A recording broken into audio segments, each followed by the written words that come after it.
What up, people? What's good? Salute. Yes, sir. Yo, what's good, everybody? Salute to the tribe. We're hip hop and comics and hip hop. We're a niche channel. Reserved for the best. It's super dope. I do sell comics. Check me out on Instagram at 6th_element_comics. Yeah, because comic books are the sixth element of hip hop.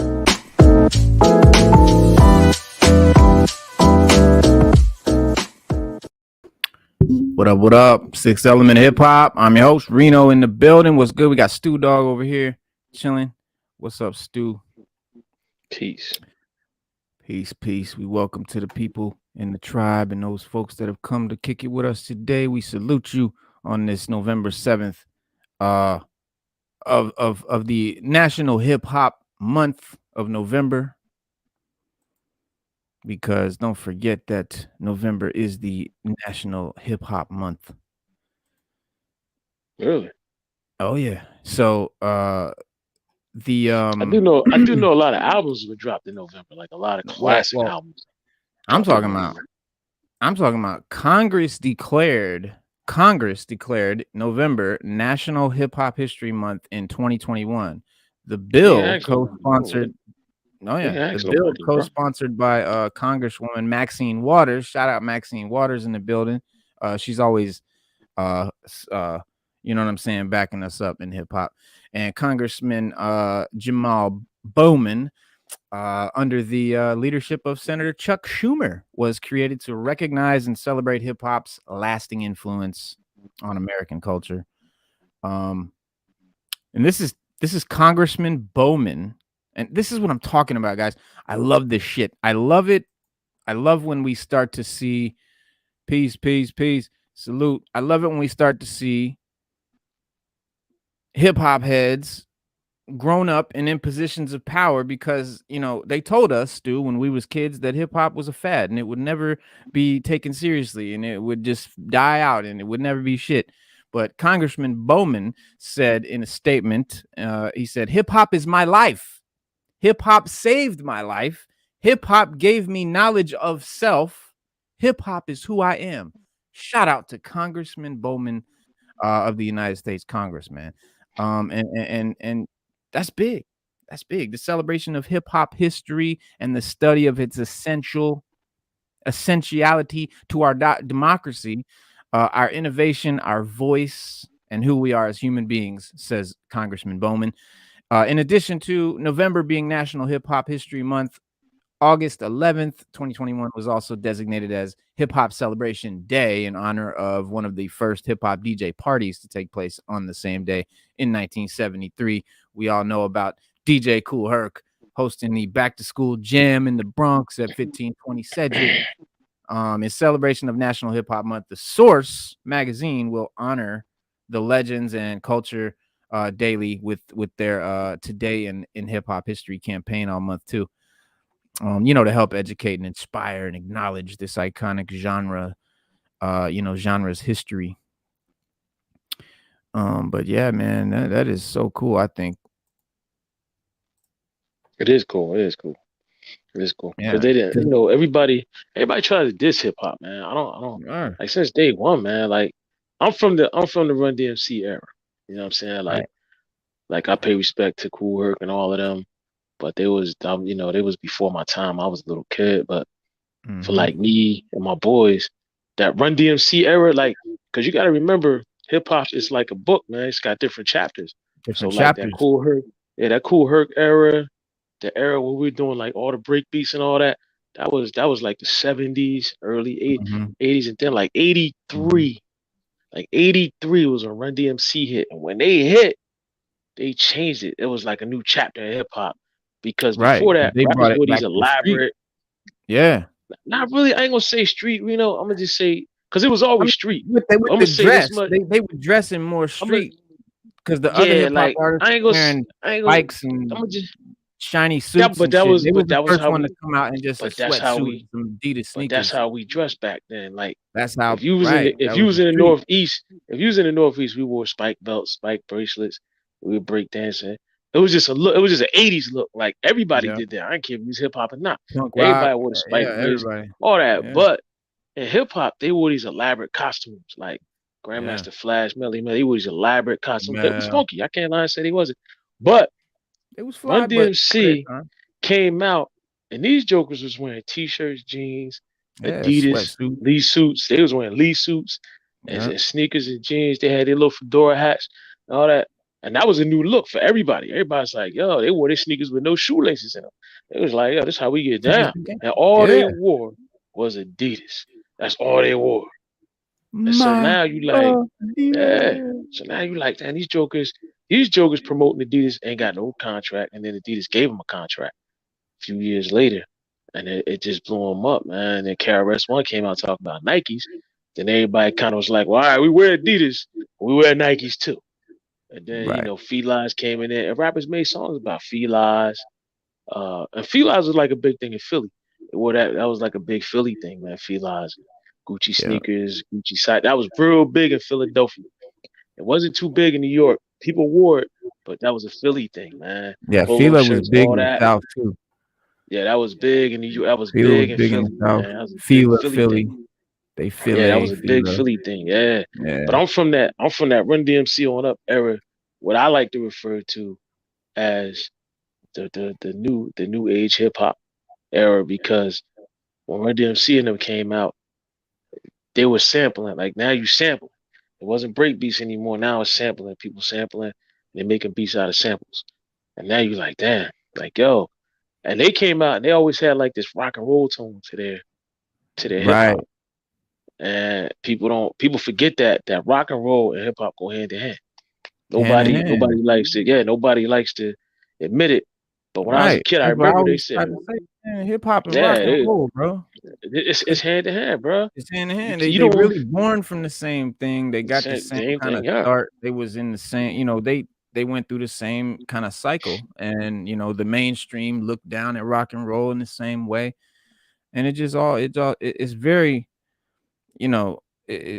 it's cohesive. You know what I'm saying? And right. you get the same vibe from rock that you get from hip hop. It's Hip hop, you do, angsty, it's teenage, it's young, it's then that's what same thing with rock and roll. right. And it's And like when we hit that era with KRS, that was like another chapter, man, because then it flipped the book, and that's when you had KRS, Nas, then you mhm. had Mobb Deep. Then we had another chapter when Nas, Mobb Deep, because Queensbridge kind of fell off. Queensbridge ruled the airways for a long time. Then they fell off. Then everybody else Yeah. came out. The Bronx came out. They got real strong and heavy. Brooklyn got real heavy. Then all of a sudden, it died down, and the West Coast Mhm. just blew up. That's Because another Dre and chapter, them came out. right? And Yep. then it was just like all you heard. It was like now, like all we hear is music from the South. All you heard was from the West. That's all you heard was from the West back then. Then Oh yeah, West the Coast next was chapter running that came, shit. and then the next chapter came, Wu Tang. We was like, damn. So then you got Nas, Mob, you got Boot Camp, Click, all of them. They rose Mhm. up, and so now that's another chapter in the era of hip hop, man.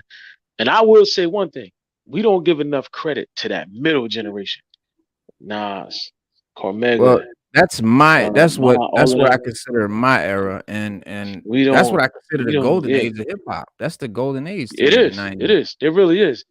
Any Um, rapper will tell you that's the golden age of hip hop, right. because Um, they'll tell you that, hands down, because yeah, and that's when hip hop was, we went mainstream. then That's when after Big it was and real Pac died, we mainstream. got the shiny suit era.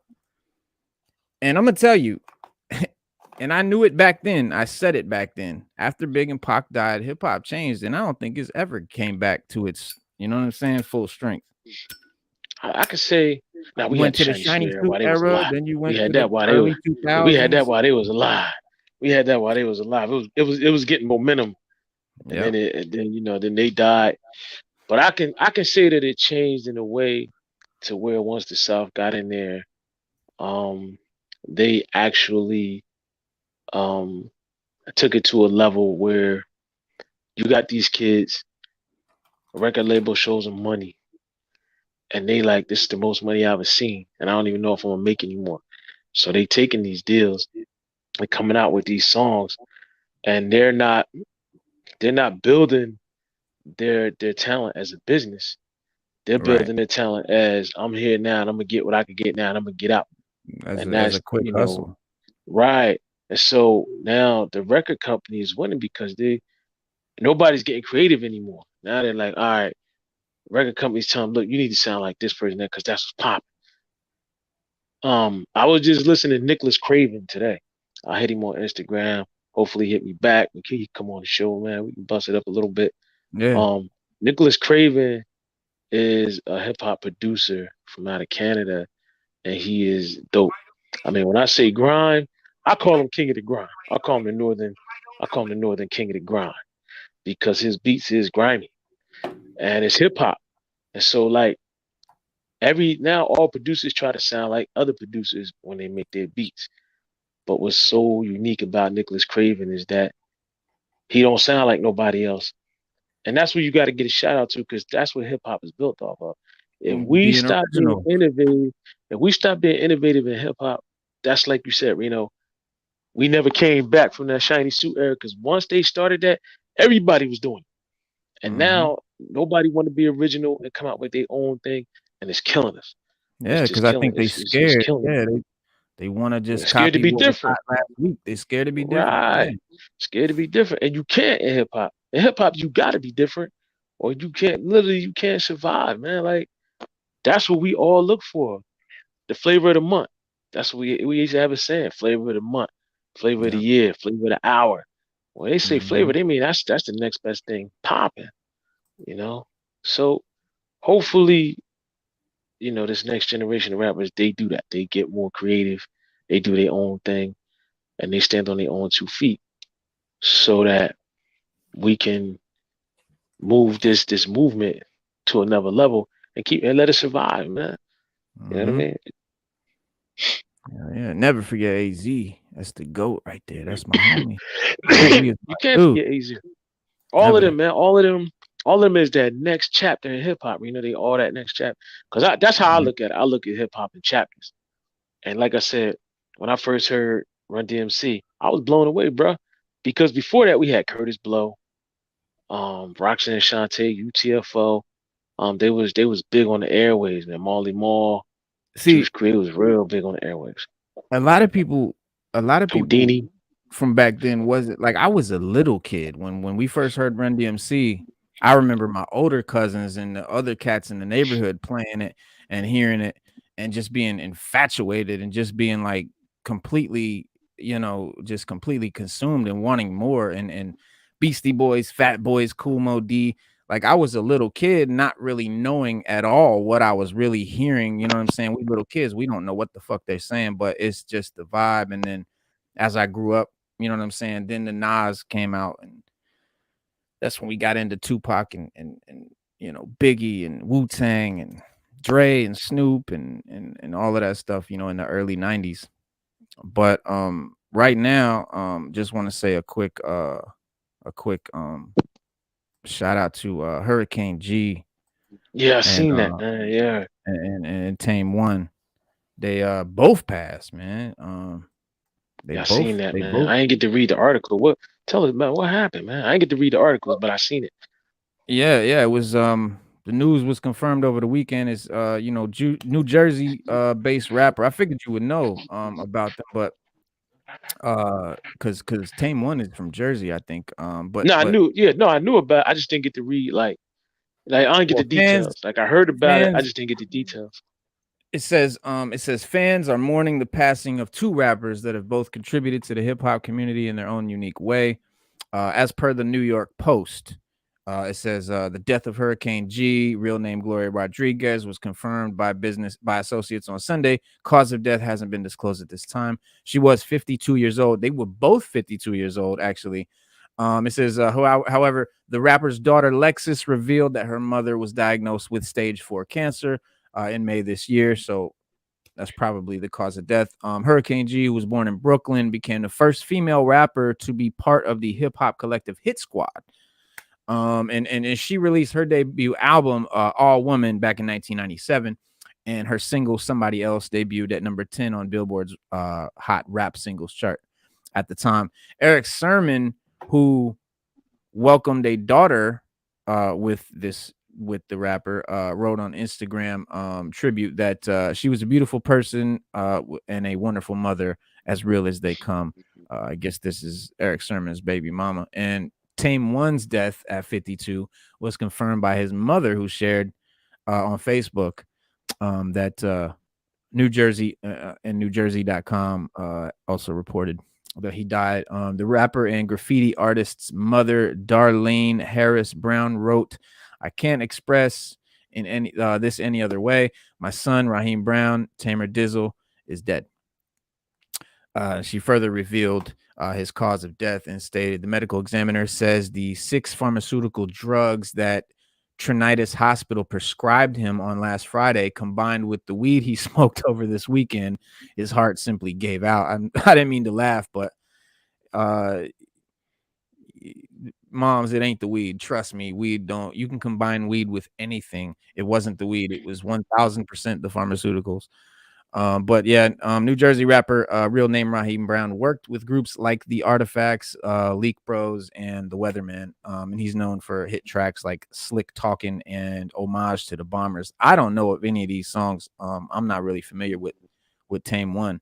I only know of Hurricane G, hearing about her from Eric Sermon. But one fan wrote, "We've lost 2 beautiful souls from the hip hop community. May God comfort the families and loved ones of Tame One and Hurricane G, respectfully."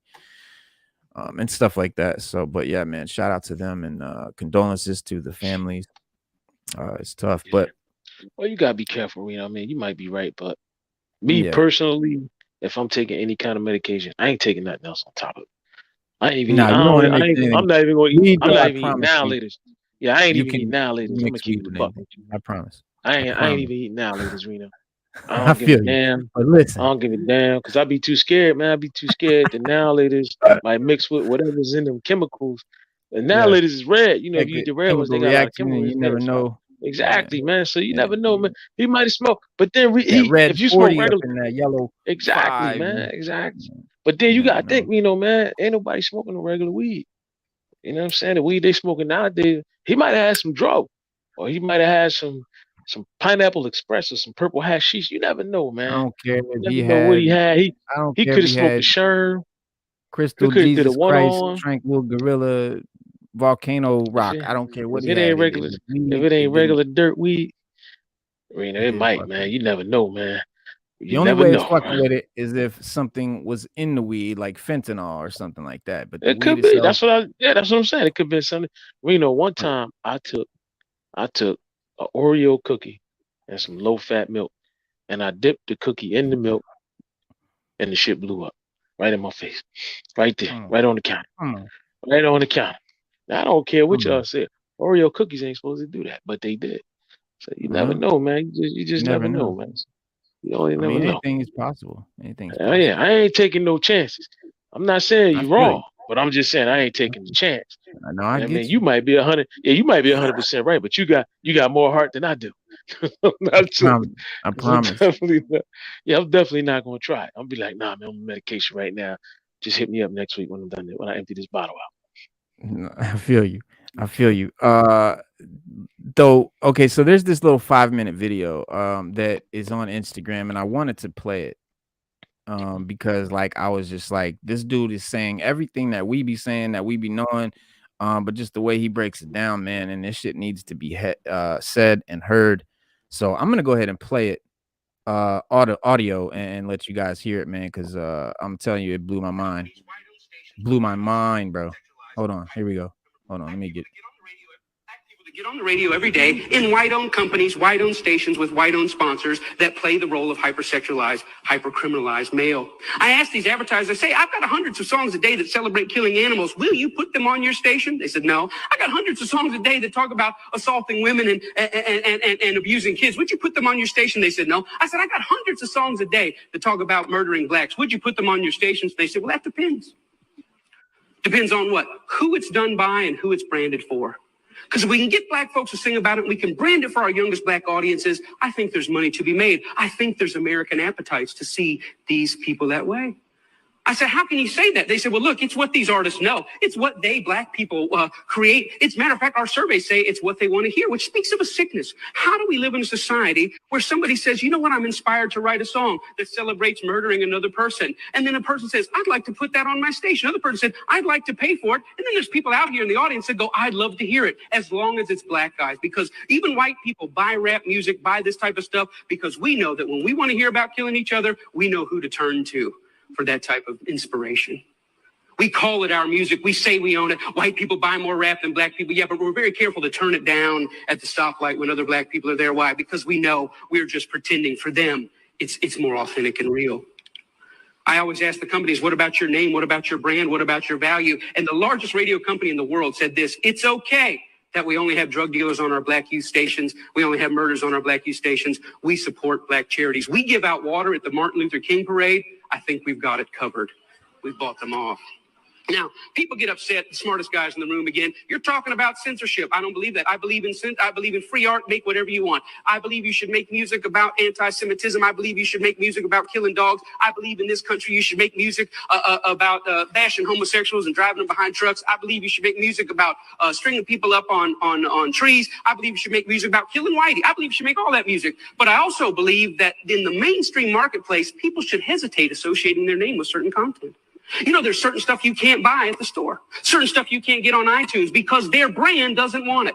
But if you want to hear black people celebrating killing black people, they got thousands and thousands and thousands of those things to sell you. I don't think it's about censorship. I think it's about American cultural hypocrisy. Because here's the truth. These black entertainers, they can't sing just about anything. There's some stuff that'll get them fired, and they get dropped, and they get fired, and they get slapped on the wrist, and they get disciplined all the time. Why? Because sometimes they step over the bounds. A very famous case is what happened with Rick Ross. Rick Ross is the Mammy Two Shoes, one of the many Mammy Two Shoes of our day. He's a black entertainer in a world carved out for him, and a role carved out for him by white entertainment companies. And one day he talked about, in the middle of a song that celebrated dealing drugs and killing blacks, he made a reference to date rape. And when he made that reference to date rape, that set social media on fire. That got 100,000 petitions in 24 hours. Hey, buddy, date rape is no joke. That had white people standing outside of Reebok in New York saying, you better take this seriously. We're tired of a rape culture in America. One line in one song moved the masses. And you know what Reebok did? Did they stand by him and say, hey, we believe in freedom of speech. We believe in freedom of expression. It's just a song. Calm down. No, they fired his tail on the spot. The president came out and said, this goes against our high standards. He's gone against the values of our brand. Shame on Rick Ross. We're disappointed. He doesn't know how serious date rape is. And when I saw that, I thought, wow, how convenient. Isn't that amazing? But here's what really happened. It's not their brand. It's not their values. Rick Ross went off script. He was hired to get black customers, and they think that black customers go with black bait. And in America, black bait is the hyper-criminalized, hyper-sexualized portrayal of black people. And as long as he had sung about that, the stuff that got him hired, he still have a job at Reebok. But when he touched other sensitivities that affect us, he lost his job. See, the truth is, it's not they that need to change. It's we that need to change. We created the lies. We created them for our profit. We own the companies. We own the record labels. We own the advertisers, and we keep putting it out. And it's this that's got to change. I thought about it. You know what? I wonder if White Mike could get anybody's attention on this. So I stood outside of a Walmart. And I said, hey, I don't think killing cops and killing blacks is very cool. And you know what? It only took 7 weeks of Mike standing out there. And they wrote a letter and said, yeah, we don't think it's cool either. We're going to pull our name off of that. The largest retailer in the world had never considered that maybe their commercial shouldn't be right before or after a song about young black men being gunned down.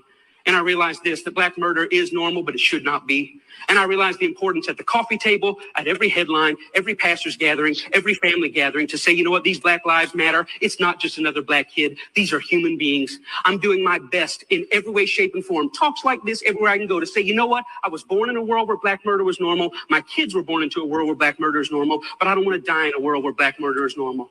Am I 5 years or 10 years away? I don't know, but I'm screaming as high as I can. Let's feel this pain and let's lift our voice to tell the lies. They are not criminals. They are not deviants, and their lives are just as important as ours. Thank you very much. So his name is, by the way, Pete Rock. Shout out to Pete Rock, whose niece Sada is one of our co-hosts. So the producer Pete Rock posted this on his Instagram, and Black murder is a marketing strategy is the description, and but I don't. He didn't post the name of the guy speaking. The guy referred to himself as White Mike, so I don't know who that is. But that governor Norrin Rad, I don't know who you mean. But maybe it is if you know who that is by his voice. I don't know. But what do you think, Stu? It's a true. weird. It's true, you know. True, because black spending power reached a record of 1.6 trillion in 2021, but net worth value of black people declined by 14% in the same year. So, like, he's right. Those statistics right there proves that he's right.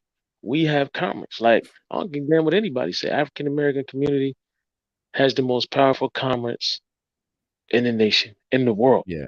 Because what we buy, everybody buys. What we Mm-hmm. don't buy, nobody doesn't buy. You know, so like we can make you a billionaire or a trillionaire, or we can make you poor as dirt. But I know one thing. Yeah, he's right. Killing the black people sells, man. It sells news. It sells newspapers. It gets you views. It gets you likes. It gets you subs. It gets everything, man. So like, yeah. You know, look at when Takeover got killed, man. Everybody is on what he that. said that really hit really he hit the nail on the head right in the beginning when he said he came to the to a disc jockey at a radio station or a program director and said, I got some songs about killing dogs. Would you play those? No. Got some songs about killing, whoever. Would you play those? No. Got some songs about killing black people. Would you play those? Well, it depends. Who's the one singing? Is it another black person? If so, yeah, we'll play those. I mean, that's kind of crazy. Like, think about that. You know what I'm saying? And the conundrum though is because, like, on one hand, I've always supported hip hop and the violent content and basically compared it to, if like, for instance, when Takeoff just got killed, the internet was a buzz with people saying that, well, you rap about gun violence, you get shot, kind of thing, like, basically, it's his fault for rapping.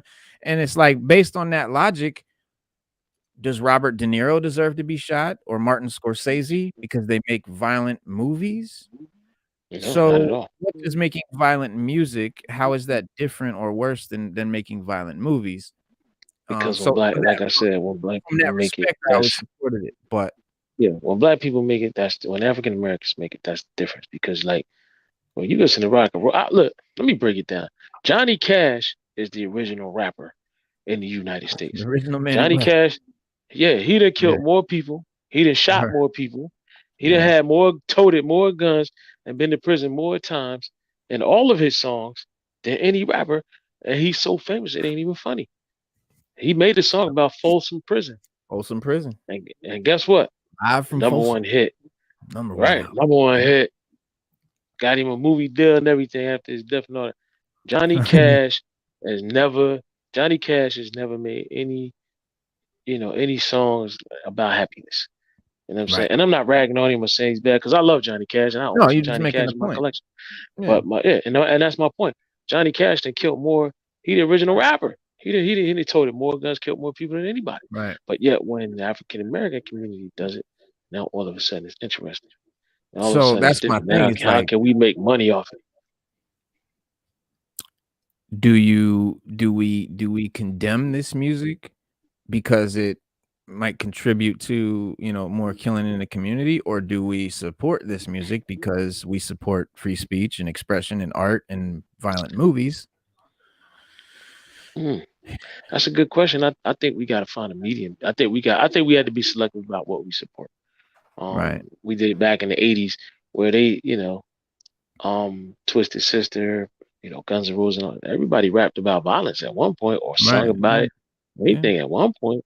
Ron Ozzy, what's the song? Busted. R. Kelly, Trapped in the Closet. Came out the closet, pulled his gun out. I'm gonna shoot everybody up in here. Yeah. Sex I mean, sells, a lot of country music sells. too. Yeah, especially country music, about man. pulling the guns out and shooting people and shit. Yeah. So you ain't never heard no country country music is gotta be like the doppelganger of rap music, but they Well, don't yeah, want it's to like admit it. because it's based on. I mean, it comes from Irish folk music, which folk music is very similar to rap because it's Mhm. portraying. You're basically telling stories about. You basically it's almost like a journalist. Yeah, You're telling the story of what what happened or whatever. And country music is the same way. And both both cultures have a lot of similarities. It's oh, funny. a whole lot. Yeah, Yeah, yeah, yeah, yeah, it's funny. yeah. And so, but like he said about Rick Ross, Rick Ross went off script and he lost money.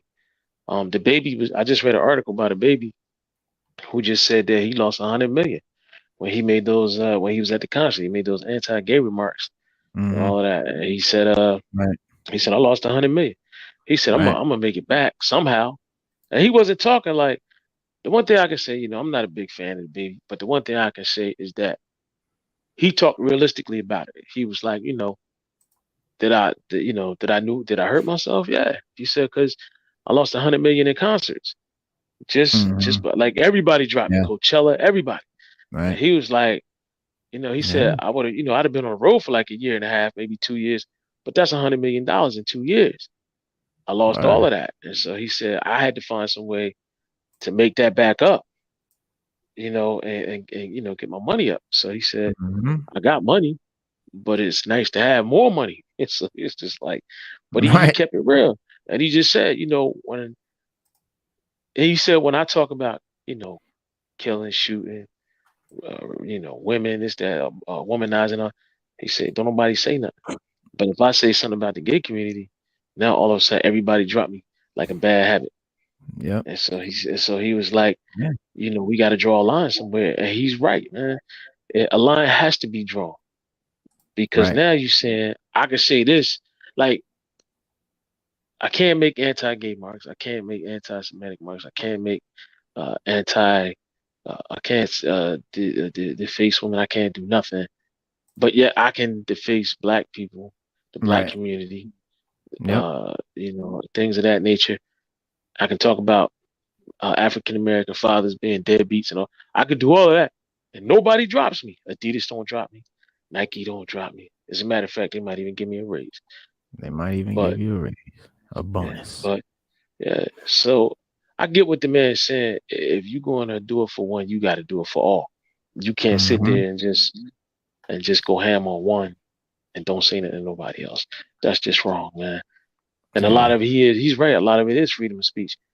I'm allowed to express my opinion about whatever it is I want without anybody. Hmm. People gonna take offense to it because when you think about it, when we talk, we say black, we say Jew, we say nigga, we say spick, we say dago, we say all that, man. We say Mick, we say all that.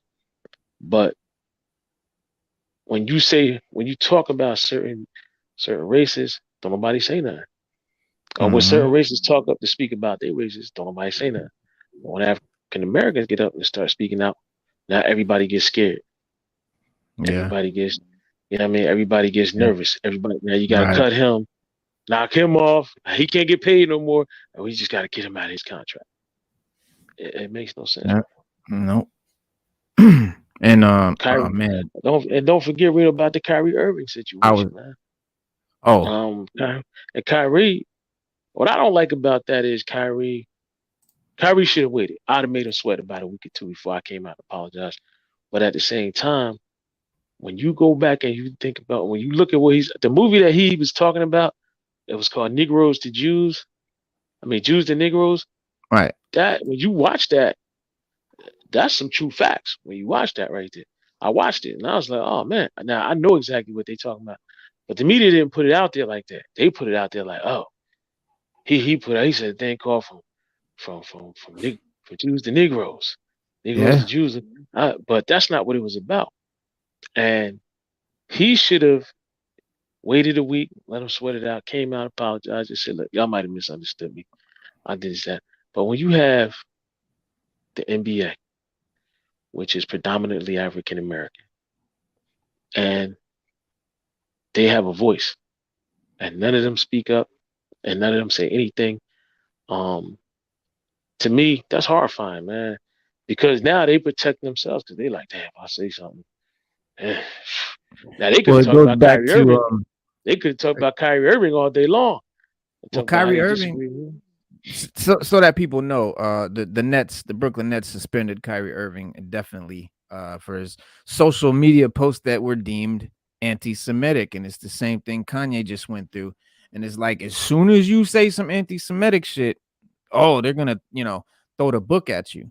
But you can say all the racist shit about black people that you want. That's fine, but don't even hint some shit about Jews or anybody else, gays, anybody else, or you'll be nixed. And that's what happened. And later that day, Nike suspended its relationship with him. And Yeah, he just did. now, they just said Nike just said effective immediately, stores are to pull all the Kyrie 8 models from the floor. So all his shoes just got pulled out the store. So yeah, Nike, the Kyrie Infinity, Nike Kyrie Low 5, and all the apparel from all the previous collections, you might still find, but the new shits, they're taking them out.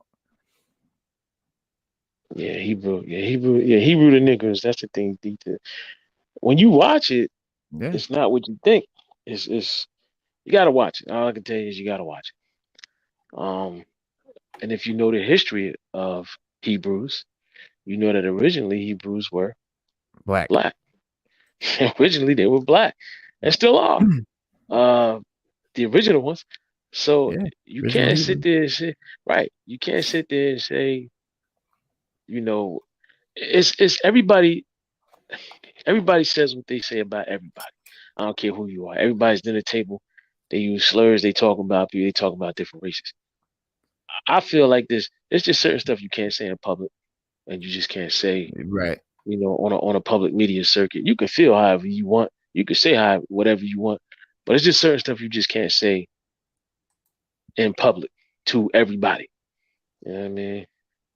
Yeah, And that's Bill, just what it is. Yeah, Billups, Angelo what's up? Bolanos Angelo. back in the building. What's good? So, He you to just the nigga, Wake Up Black America is the name, is the movie. Oh yeah, Wake Up Black America, right? Yeah. It's a good movie. So Crazy. A lot of African Americans don't know their history. They don't know that they're from Jewish descent. Right. They don't even claim it.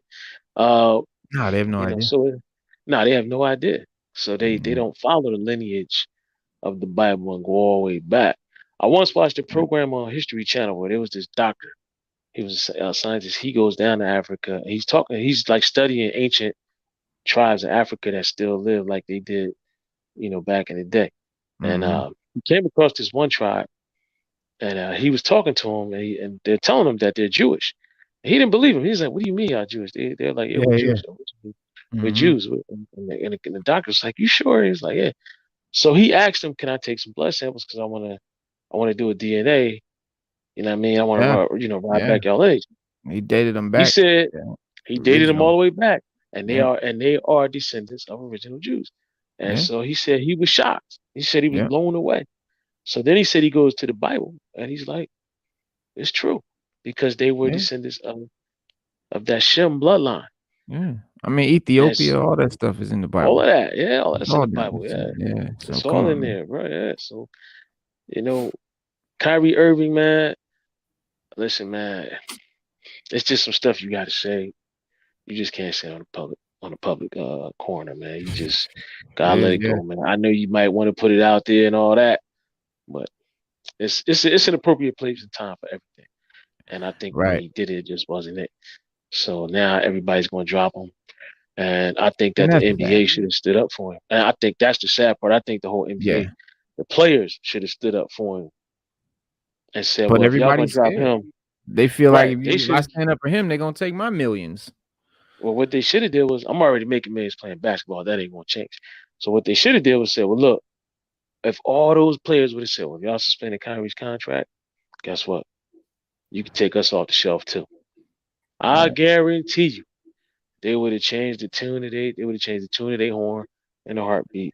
Because when Mayweather did it, when Mayweather told them jokers, I'm not wearing anything unless y'all pay me $500 million. It was like, that's a lot of money. He said, you're gonna make 3 times that much off. Yeah. Well, they I mean, you know, they not, you know, like you said, they still gonna make their money, but you know, they don't really realize that the power that they have. I mean, I don't They know. They don't. realize they know the power they got, but it's just I don't know, man. I don't know what it is about people, man, because you know that fear factor just takes over. Because you're right.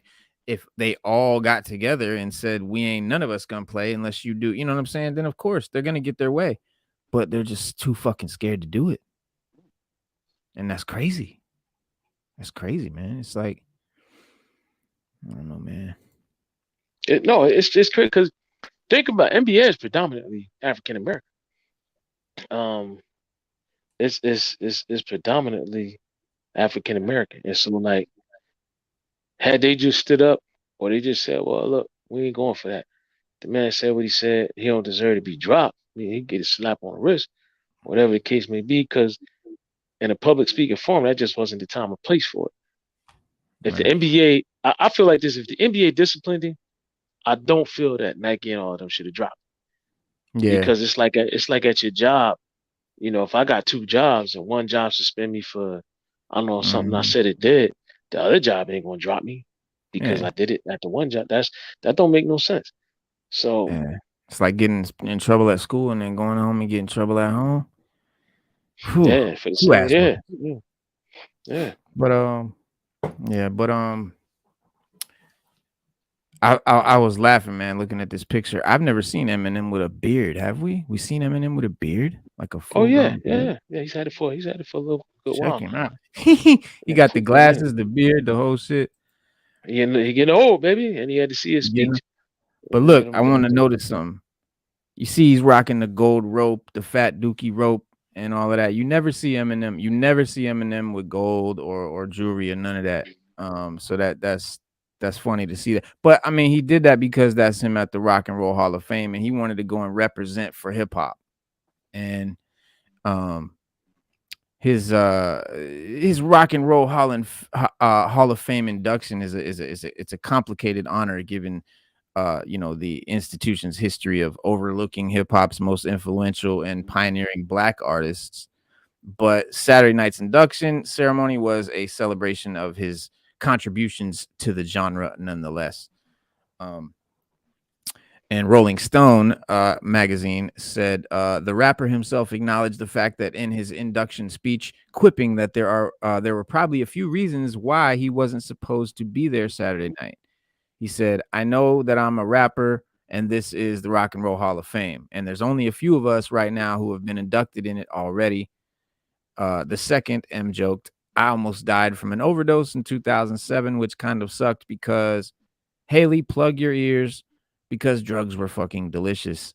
And then he says, and then it says Eminem spent the bulk of his speech name checking the myriad rappers from cult heroes to his multi-platinum peers who inspired him to make his career possible.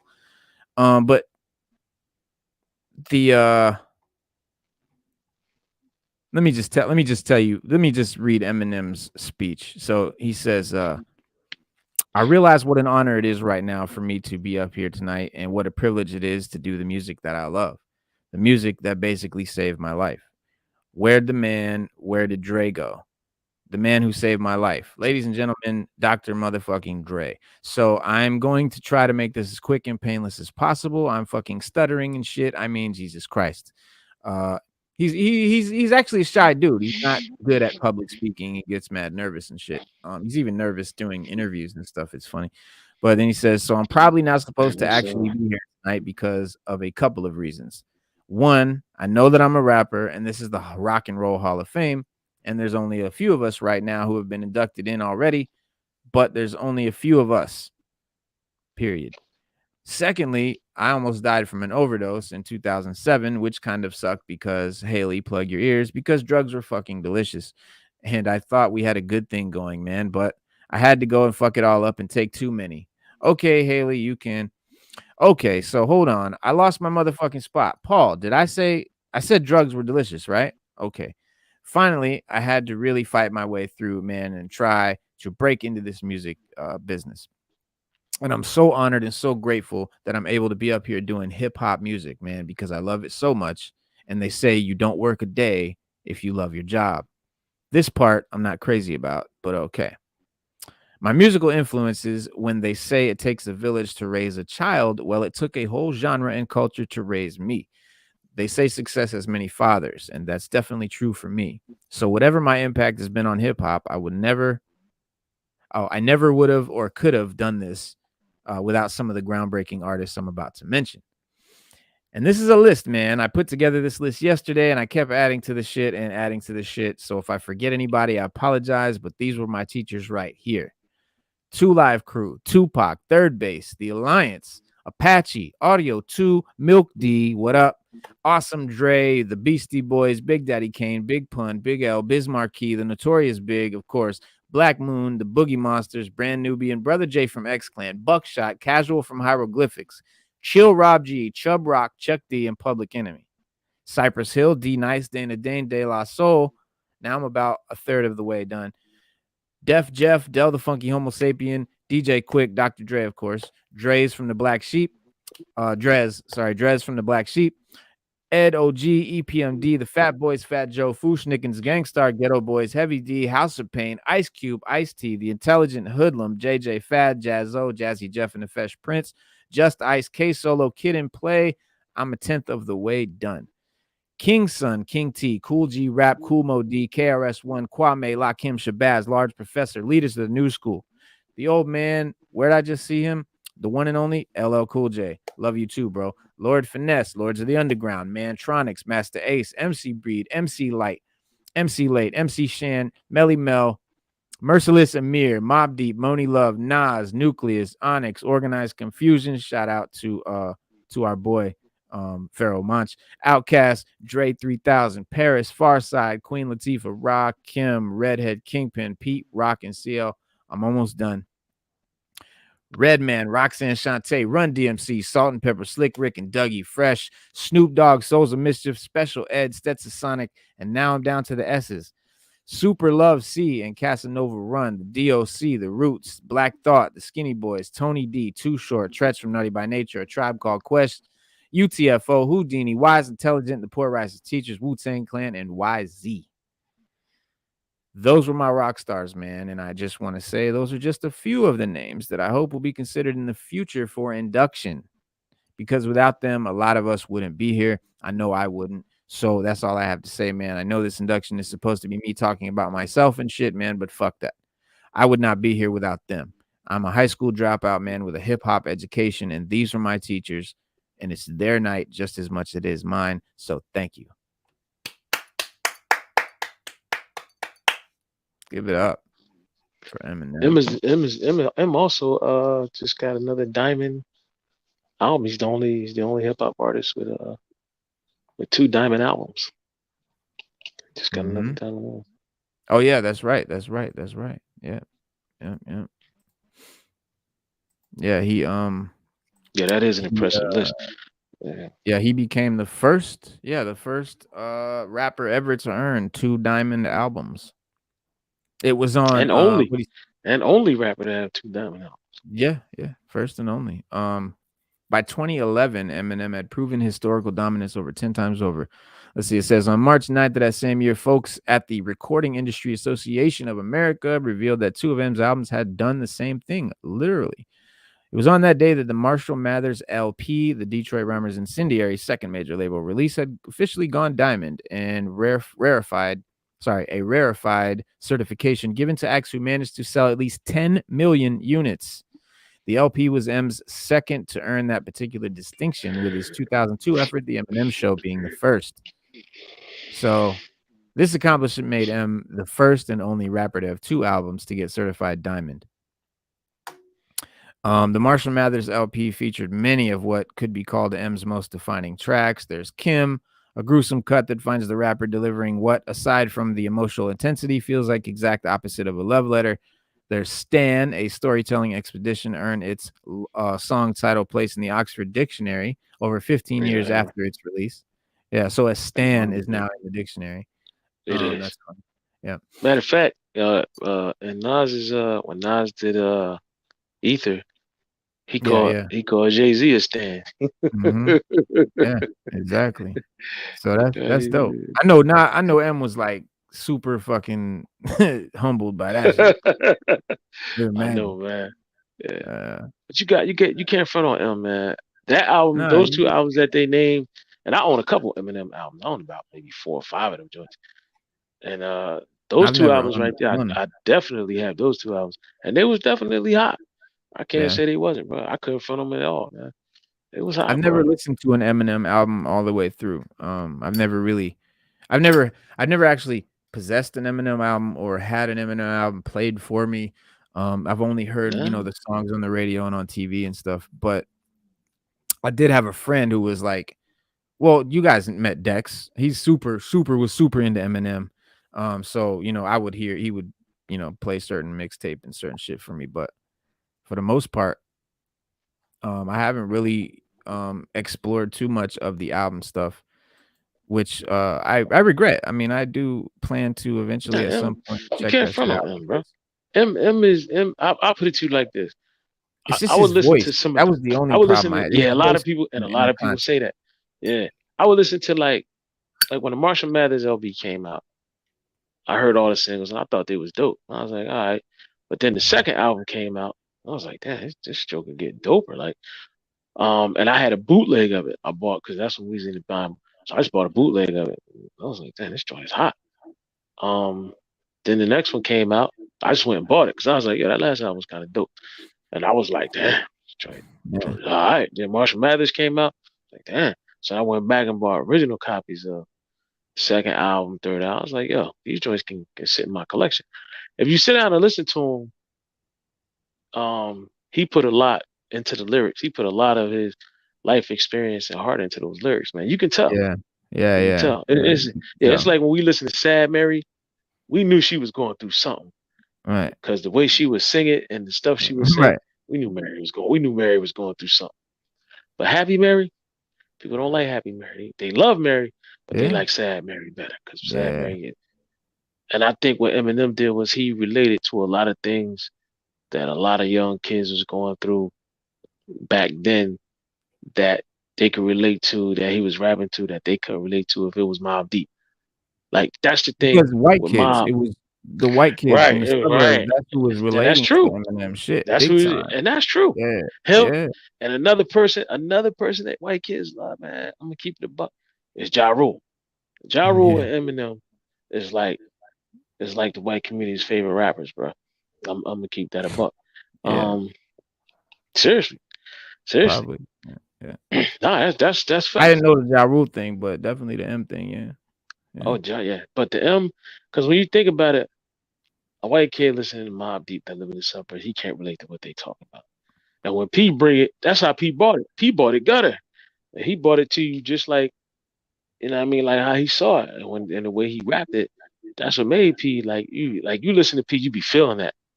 You know what I mean? You be like, damn, this joke, I'm feeling what he's saying.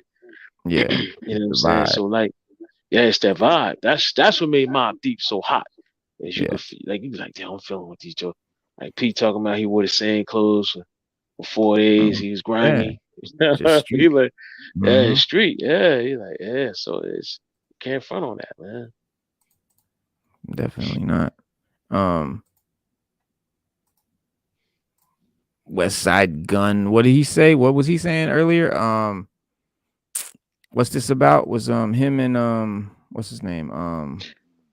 Conway the break it down. Machine Break it down. is Conway the Machine is not on Griselda Records. His contract, there's something with his contract, and then he jetted.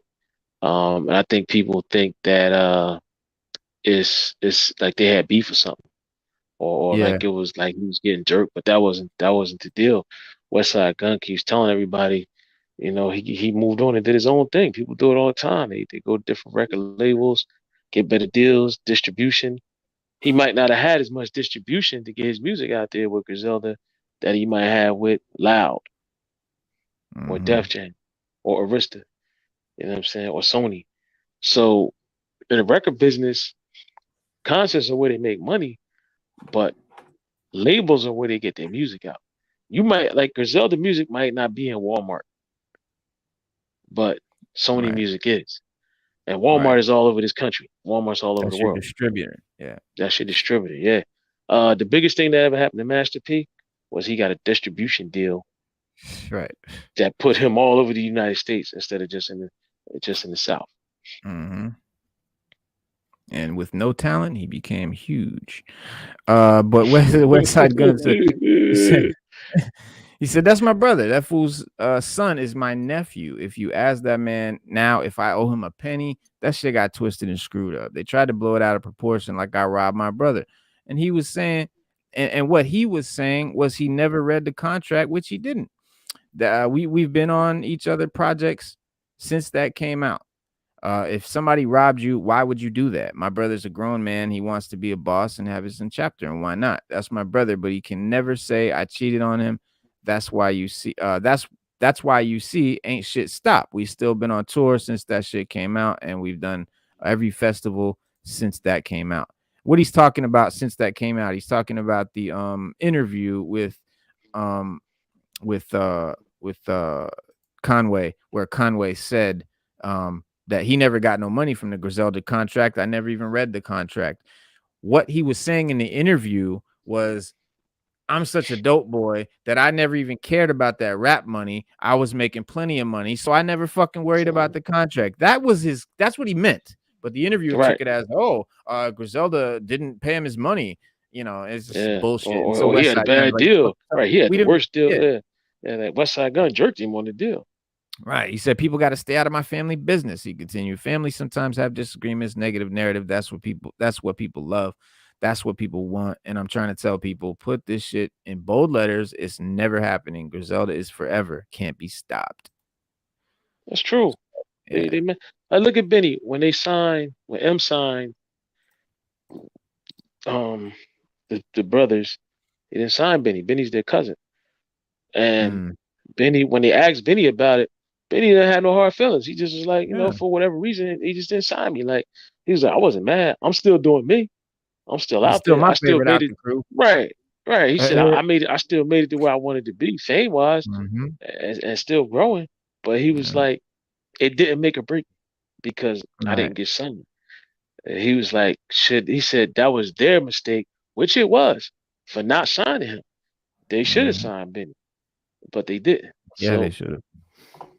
Yeah, shout out to Benny the Butcher, man, for doing it the way you did it, and keep doing it the way you're doing it, man, because you putting out real hip hop, you and your cousins, man. So keep putting it out, man. Keep that grind, keep your hip hop, man. Keep those lyrics, keep those tight ass lyrics coming, man. Absolutely. Speaking of tight ass hip hop lyrics, Raekwon and Ghostface freestyle inside the MSG for New York Kicks. The New York Knicks with Kith collab. Raekwon and Ghostface Killer teamed up to unleash a bristling freestyle at the basketball mecca inside Madison Square Garden. The Wu-Tang legends were at half court for Madison Square Garden for the upcoming New York Knicks and Kith streetwear campaign, which is releasing another collection for the 2022-2023 season this weekend. And let's see, this is Ghost. Oh, who is this? Ray. Oh, this is Ghost. He says, "Ayo, Nick lovers, here's a bonus. The largest rap group open doors. Seize the moment. Freeze. We started in Lee's, Half Moons, and Romans. Gold on the dental. Shooting star street diplomas." He said, "And Kith labels dunking on you like Starks did Jordan and Grant." And the rap deities passed the ball back and forth while rocking blue and orange colored threads and the Knicks themed joint. And Raekwon says, "Home of the tropics, the streets adopt me. I'm Staten Island, twisting broccoli and shooting jumpers like Starks. The capsule will be available to the general public at Kith's brick and mortar locations, as well as their website, starting on Saturday, November 12th. But Kith is we're proud to present Kith Night at Madison Square Garden this Friday, November 11th. Kith and New York Knicks have partnered to host a special experience during the game against the Detroit Pistons. So yeah, I had never heard of Kith. Is Kith a Knicks label or is it just a label? I wonder. Let's see. Last year, the Knicks and Let's Kith see. teamed up for their first recruited Dipset to keep the New York vibes authentic while handling freestyle duty. Huh. Kith for Knicks. I don't know, man. But yeah, Madison Square Garden, Ray and Ghost was out there just spitting little freestyles. Yeah, they be kicking it, man. Ghost and Ray, I get him. I take my hat off to them too, man. They get together. It's always creative, man. It's always creative. It's always dope. It's always on another level. You know what I'm saying? I wish they put out another mixtape together. Yeah. You know, that Ragu and Ragu joints was hot. Damn right. I still bump them joints now. You know what I mean? Always that. But back to what we was talking about earlier with the the lyrics and all that. 50 Cent, J. Cole, Travis Scott, and others are supporting a petition to ban using rap lyrics in criminal cases. It was on Tuesday on the 1st. The Guardian reported a letter has been circulating titled "Art on Trial: Protect Black Art," and it includes signatures from big name artists like 50 Cent, Travis Scott, Post Malone, Alicia Keys, Megan Thee Stallion. And alongside those signatures are the three major record labels, Warner, Sony, and Universal. And companies like Spotify, TikTok, YouTube Music are all supporting the petition. And the letter was written by Warner, who also published it on Thursday alongside the New York Times and the Atlanta Journal-Constitution. And the contents of the letter call for prosecutors to stop using rap as evidence in trials, for legislators at the state and federal level to limit how much of that work can be used against defendants. Yeah, and the letter said, in courtrooms across America, the trend of prosecutors using artists' creative expression against them is happening with troubling frequency. Rappers are storytellers, creating entire worlds populated with complex characters who can play both hero and villain. But more than any other art form, rap lyrics are essentially being used as confessions in an attempt to criminalize Black creativity and artistry. And the letter continued, referring to the obvious disregard of free speech, the use of lyrics against artists in this way is un-American and simply wrong. 2 Chainz, John Legend, Killer Mike, Mary J. Blige, to name a few more, Jay-Z, Kelly Rowland, Meek Mill. I mean, they all signed this letter and did the same thing when they supported the prevention of rap lyrics being used as evidence in other criminal cases. But the latest letter comes after Young Thug, Gunna, and several other YSL members were arrested on RICO charges in May. Thug and Gunna has several of their rap lyrics used in the indictment and for suspicion of gang involvement and other offenses, as they allegedly constituted an overt act in furtherance of this conspiracy. But both artists, both Gunna and Young Thug have pleaded not guilty and remain in prison ahead of their trials, despite multiple attempts by their legal team to have them released on bond. But they're just too evil of criminals to release on the streets. The havoc that they would rain would just be anarchy in the streets. So we got to keep them behind bars. It's very important. Sarcasm. Yeah. So some of the comments on this are interesting. So Elon Musk got Twitter users' panties in a bunch. Says, here's a better way to deal with this. Don't snitch on yourself in snongs. Easy as that. Well, that's not really the case, bud, because a lot of it, they're not snitching on themselves. They're just, the courts are taking the lyrics that sound similar to maybe a crime or whatever, and they're relating it and using it in absurd ways. And then someone else said, why? Stop rapping about guns, murder, and drugs then. Absolutely use those lyrics in court cases. Use them. And this is a moron again, because that's like, stop making movies about guns, murder, and drugs then, because, right? Yeah, no. The logic is flawed there.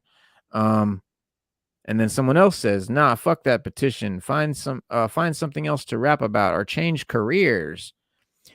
These comments say more about the people commenting them. I mean, how dumb are you that you think someone could just change careers? Like, I'm a rapper, let me just change careers. Or yeah, like they're using your lyrics in court is justified because you rap about stuff that is crimes.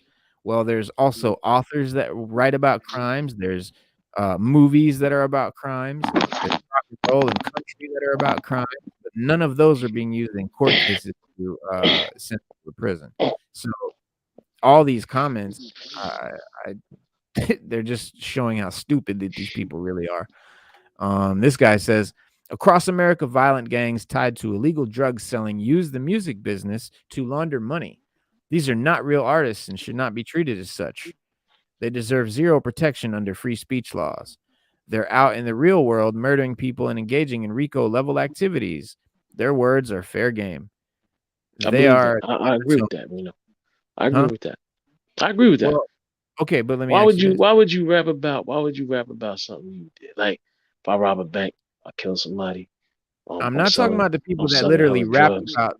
That's not what we're talking about. We're not talking about I commit a crime, I rap about it, and then they use that rap. We're talking about I'm innocent.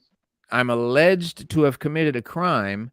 I'm in court for that alleged crime, and they take a song that's not related to the crime, but since it has violent lyrics, it tells about my character and tells that I might just commit a crime like that. You see? Not the same thing. You got a point there. But there are some rappers out there, maybe in the South. They know who they are. They commit crimes and then rap about it.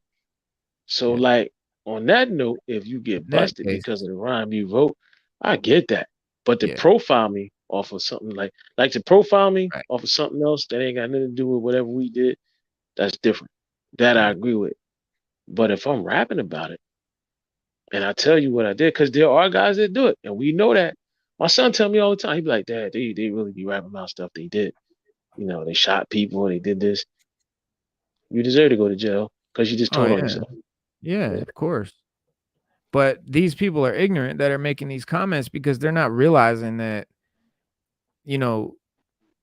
these aren't cases of the person actually doing a crime and the rap being used. The petition and the bill, this law is about preventing prosecutors and judges from using rap lyrics as character witnesses, or as you're using it to somehow profile me, like you said, or you know what I mean. But no, if you literally rapped about a crime and then they, that's a confession. That's not just using, but just like saying phone tap. But I'm a rapper and I got a gun charge because I have a gun on me, and then you use my lyrics that I wrote 5 years ago that I'm rapping about having a gun, and then you're using that lyric to convict me of this crime. That's absurd. It wouldn't be done in any other case, in any other genre of art or any other industry. I mean, this is unprecedented across the board. There's nowhere else anything like this happens. It's only rap, and it's only black people, and it's only America. That's true. But some of these guys, but then 50 and everybody else got to go after these guys, some of these younger guys too, and say, look, man, y'all making it hot. Like if you on the block and you make the block hot, people tell you, don't come out here, man. You're gonna make the block hot. Don't come out here with that. Don't come out. It's the same thing. Don't come out here with that. Yeah, don't come out here making YouTube videos about what you did and all that, man. Don't do that, because now you're making it bad for everybody. Yeah, this petition needs to come along with a message that says, we're talking about the freedom of speech shit. We're not talking about, assholes that are out here really doing dumb shit and recording it on, on video or rapping about it. That's not who we're talking about. Like, that needs to be said, and stop doing that kind of shit. Like, that needs to be said. But here is another big long comment. And this person, I feel like they aren't quite getting the point, but this is how most people see it. He says, it's not surprising the likes of 50 Cent, J. Cole, Jay-Z, etc. back this position. Not all rappers are criminals, but a lot of criminals rap. What? What? You know how dumb you sound, bro? All right, so he continues.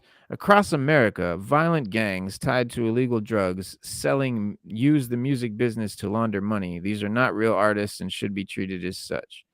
They deserve zero protection under the free speech laws. If they're out in the real world murdering people and are engaging in RICO level activities, their words are fair game. Yes, if they are out in the real world murdering people and engaging in RICO level activities, yeah. They are the epitome of stupid. Well, no, you are. All this murder-themed music is whack juice. Dudes need to find something else to rap about these days. It's really pathetic. Jay-Z and a lot of these rich rap dudes still rapping about selling drugs and living in the past when they ain't seen crack vial in 40 years. Now, this is what I call rhetoric, because Jay-Z doesn't still rap about selling crack, but you wouldn't know that because you don't listen to any of his recent music. You're regurgitating rhetoric. All of this shit is a regurgitation of rhetoric. None of these people have any actual experience or did any research. They're just regurgitating shit they heard, but it doesn't align with reality. And then he says, they live in Beverly Hills, man. Right. What?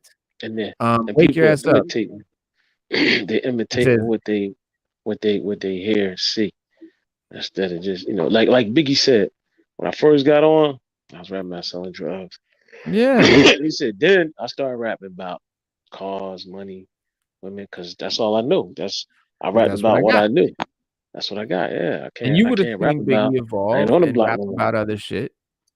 Right. You would have seen that, just like we've seen Jay-Z evolve and Nas evolve. We've seen these rappers evolve and rap about other shit as they grew up and as they evolved. But these people regurgitating this rhetoric, they don't know that because they don't listen to the music. They're just regurgitating what they heard some other cracker say. Sorry, white person.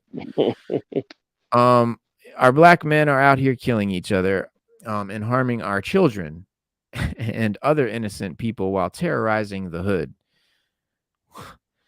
Where's the stop the violence rally and hit single self-destruction? Nowhere.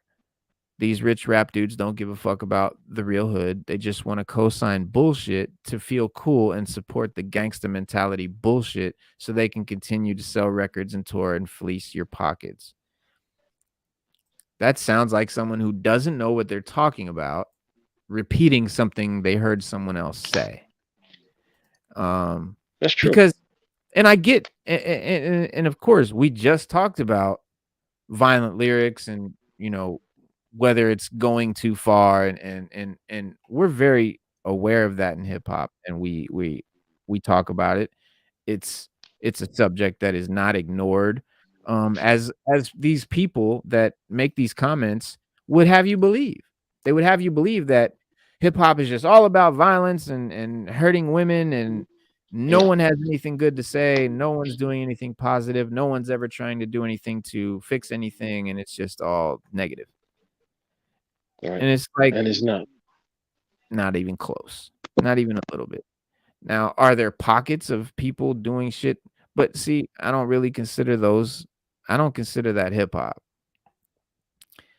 Hip hop, I see very separate from actual street crime, because I've both been a hip hop artist and an actual criminal. So I know both worlds, and I know that they're separate. They're completely separate. They're Do they mix? Do they mingle? Of course, all the time. But it's two completely separate things. It's just like a mob movie. It's just like a mobster loving mob movies, right?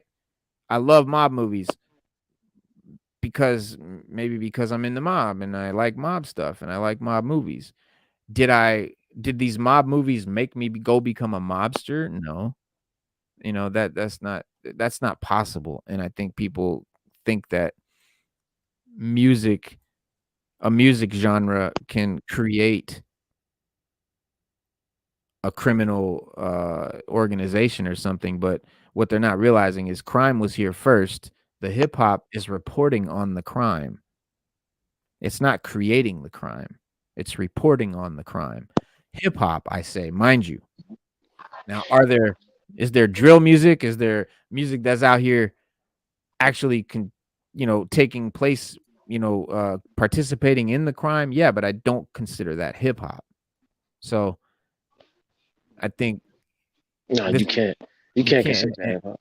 It's not I nobody. But if you don't know that distinction, I can't have this conversation with you because you're gonna keep regurgitating these stupid ass shit like all these comments, and we're not gonna have a conversation. It's not gonna go nowhere. Like you have to understand that for me to be able to really talk to somebody about this. You know what I mean? Because I'm just gonna get frustrated because you don't know what you're talking about and you think you do.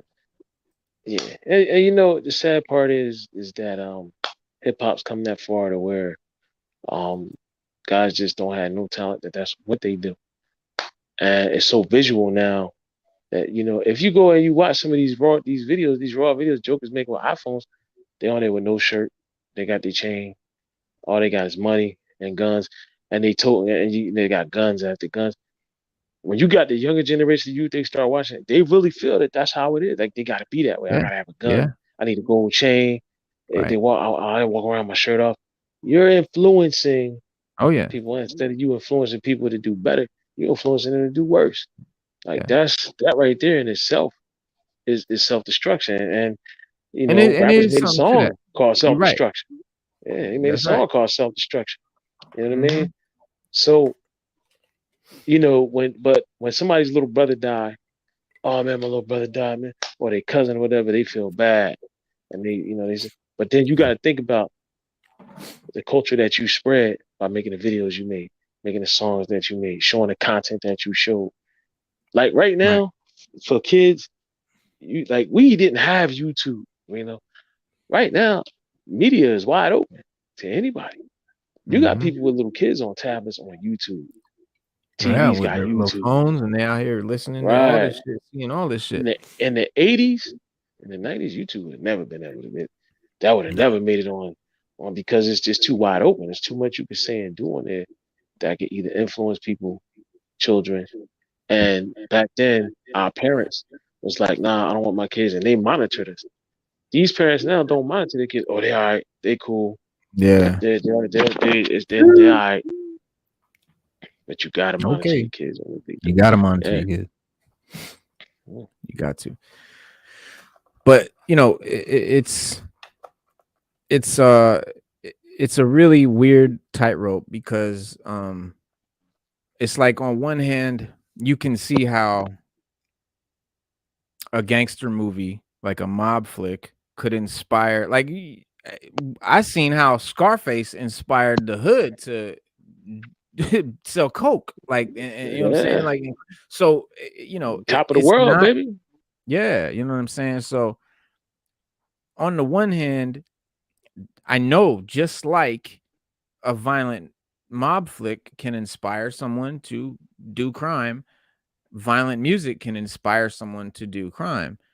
But just like I'm not gonna say I can't fucking enjoy hip hop because some moron doesn't know how to control himself or not follow a rap song that he heard and copy it. Like, you're an idiot, so I can't enjoy my music, or I can't enjoy the mob flicks I like to watch because there's idiots out there that think that they should go emulate that and do it.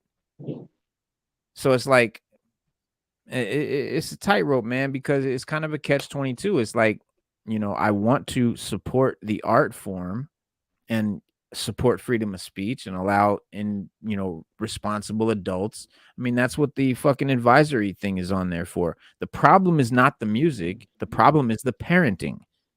Starts at It's home. not the mob movie. It's the parenting. Starts at home. Because you guys, when do we let's be realistic. How many of y'all did tell your kids no? I don't want you watching that. You can't have that. That content is just a little too harsh for you right now. You got to remember, as adults, we have better judgment than children do or teenagers. Right. And you'll tell your kid you can't watch this movie, but you won't tell them you can't listen to that music. Right. So that's a parenting issue, not a music issue. Not a music issue. When we were kids, you couldn't get in a movie theater. You didn't have a parent. You knew you wasn't getting your man. Somebody would open the back door. Right. You know what I mean? We stayed up late and watched HBO. Let your parents catch you down there watching Fast Times at Ridgemont High. Right. What is that? Turn that off. Like that. Yep. Those morals and values America has lost over the years because these new generations feel that the kids can handle it. Nah, they can't handle it, man. It's the same as it's always been. You know what I mean? Kids need guidance and need to be guided the right way.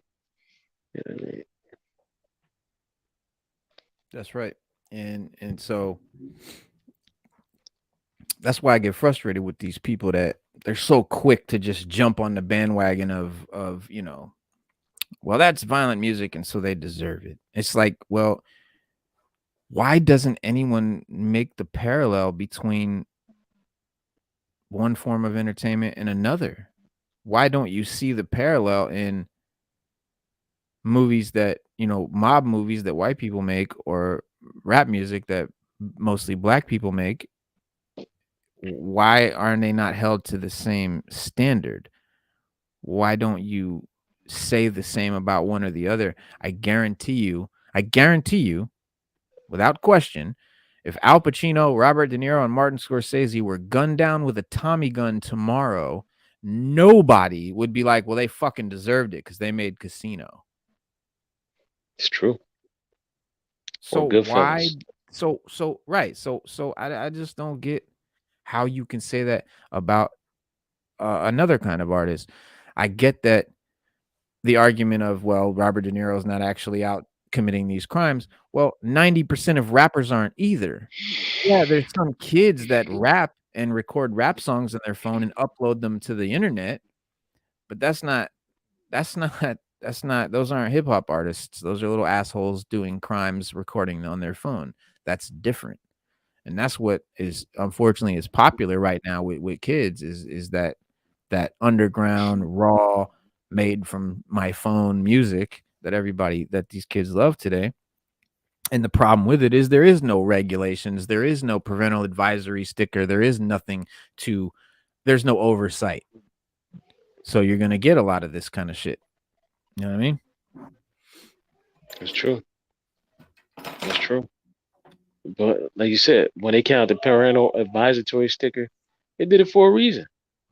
Because when you listen to NWA's first album, it was harsh, bro. Second album, even harsher. And so you gotta say, is my kid gonna listen to this? If you're a real responsible parent, my kid gonna listen to this and try to go out and emulate that trash? Because look what happened. Yeah, you gotta know your kid. Yeah, you had people trying to dress like they was LA gangbangers, Crips, Bloods, essays. You had people riding around with guns. Matter of fact, we didn't start doing drive-bys until they put the culture of the West Coast on the West Coast gang on television, bro. On blast, yeah, because they was only doing that in California, like Cali. Right. It was knocking. They was doing drive-bys. The drive-by shooters. Ice Cube and them came out talking about how they do drive-bys. Now Joker's like, what? They take a car drive-by and shoot you through a drive-by? What? That's what they call it. They were doing drive-bys. Yeah, everybody drive-by. Yeah, everybody driving by now. New York, New Jersey, Florida, Delaware. You know what I mean? From the smallest. Where's my snipers at, man? What's going on? Right. That's how we used to do it. Yeah. New York, they walk up on mobsters walk up on you and shoot you away. Oh no, I'm talking about these comments in the chat. My what's your names is supposed to be knocking these dudes out of here. Let me see. Somebody in there? No, it's this fool in here just saying dumb shit. Trying to I keep blocking him, but he keeps coming back with another name. Like, who are you doing that for? You're advertising your whatever, but nobody's gonna come to your site, bro. You're just annoying us. You're not getting anywhere with this. Why the fuck? Okay. I don't know, man. My shit ain't. Let me see.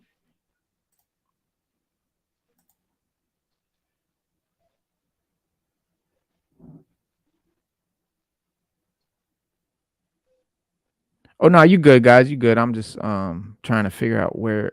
Okay, nah, because from inside StreamYard, it made it look like they weren't being deleted, but I'm checking it on YouTube and they were. All right, so we're Gucci. Yeah. Where the hell is Slade? Yeah, I know. I don't know. They're playing Overwatch. The whole episode about they playing Overwatch. Oh, wow. Literally, Steve's Stan's boss. Yeah. Stewart, he walked in, and Patrick Stewart was on the game. They're on American Dad playing Overwatch. Oh, they are? Yeah. What else? And you looked at his monitor, and like it was literally Overwatch. Oh, that's dope.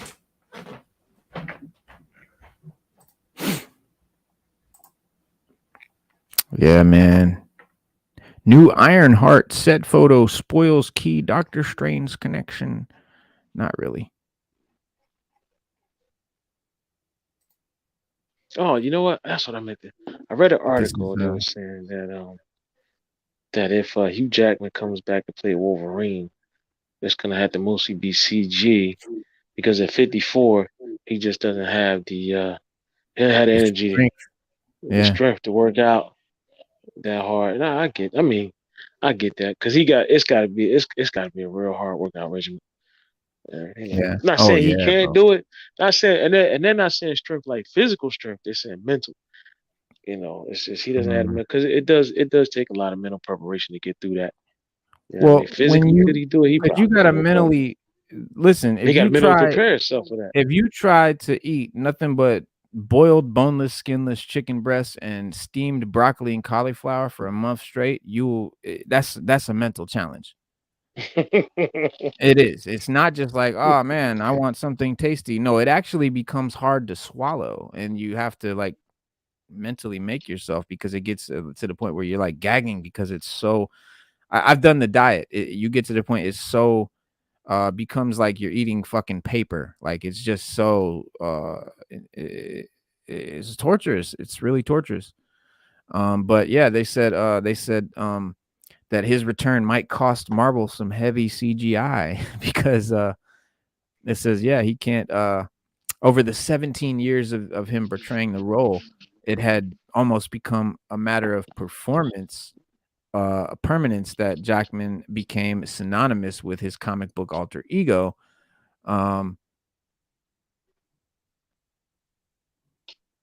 It says Hugh Jackman's stay at Marvel has proved durable, not merely because of his character's healing factor, but because of his incredible storytelling that Wolverine can provide. But I think that they are talking about his physique. Oh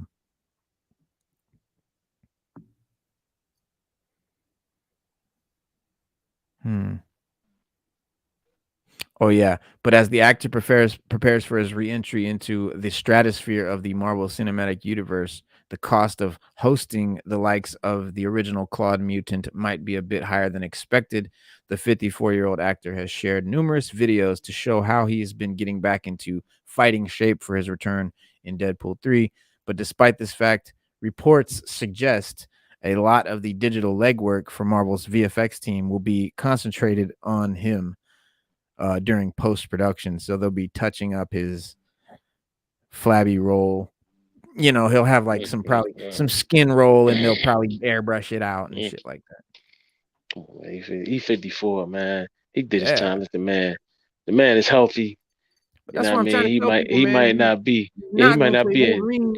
Right. Yeah, he might not be in tip-top shape, but the man healthy. The man healthy, man. That's all we want. No, he's healthy. He gave us some good years, man. Yeah, let the man just come in and do what he can. Let's just keep it. Yep.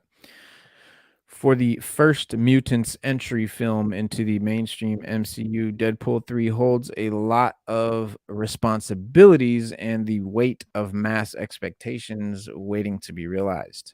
Given that Disney's, in fact, greenlit the savagely unchecked threequel film featuring Ryan Reynolds, Deadpool, and has made known its intention of keeping it R-rated, there might be some hope yet for the company whose bread and butter depends on PG-13 projects featuring fairy tales and musicals.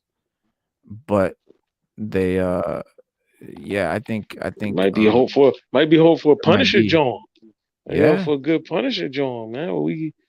Well, man, Punisher is violent, man. I love Punisher, man. yeah, I really, really do. yeah, I really wish that they would just give us a true Punisher movie in the comic book style and fashion, and just let Punisher flourish, man. Because if you don't, uh, it's just gonna be another disappointing film. We get it. Deadpool, they did the right thing. Kept it rated R from the grip. Didn't try to sugarcoat it, censor it. It was a hit, straight up hit, man. yeah. They wasn't playing the Hollywood numbers. They did Mm-mm. their own thing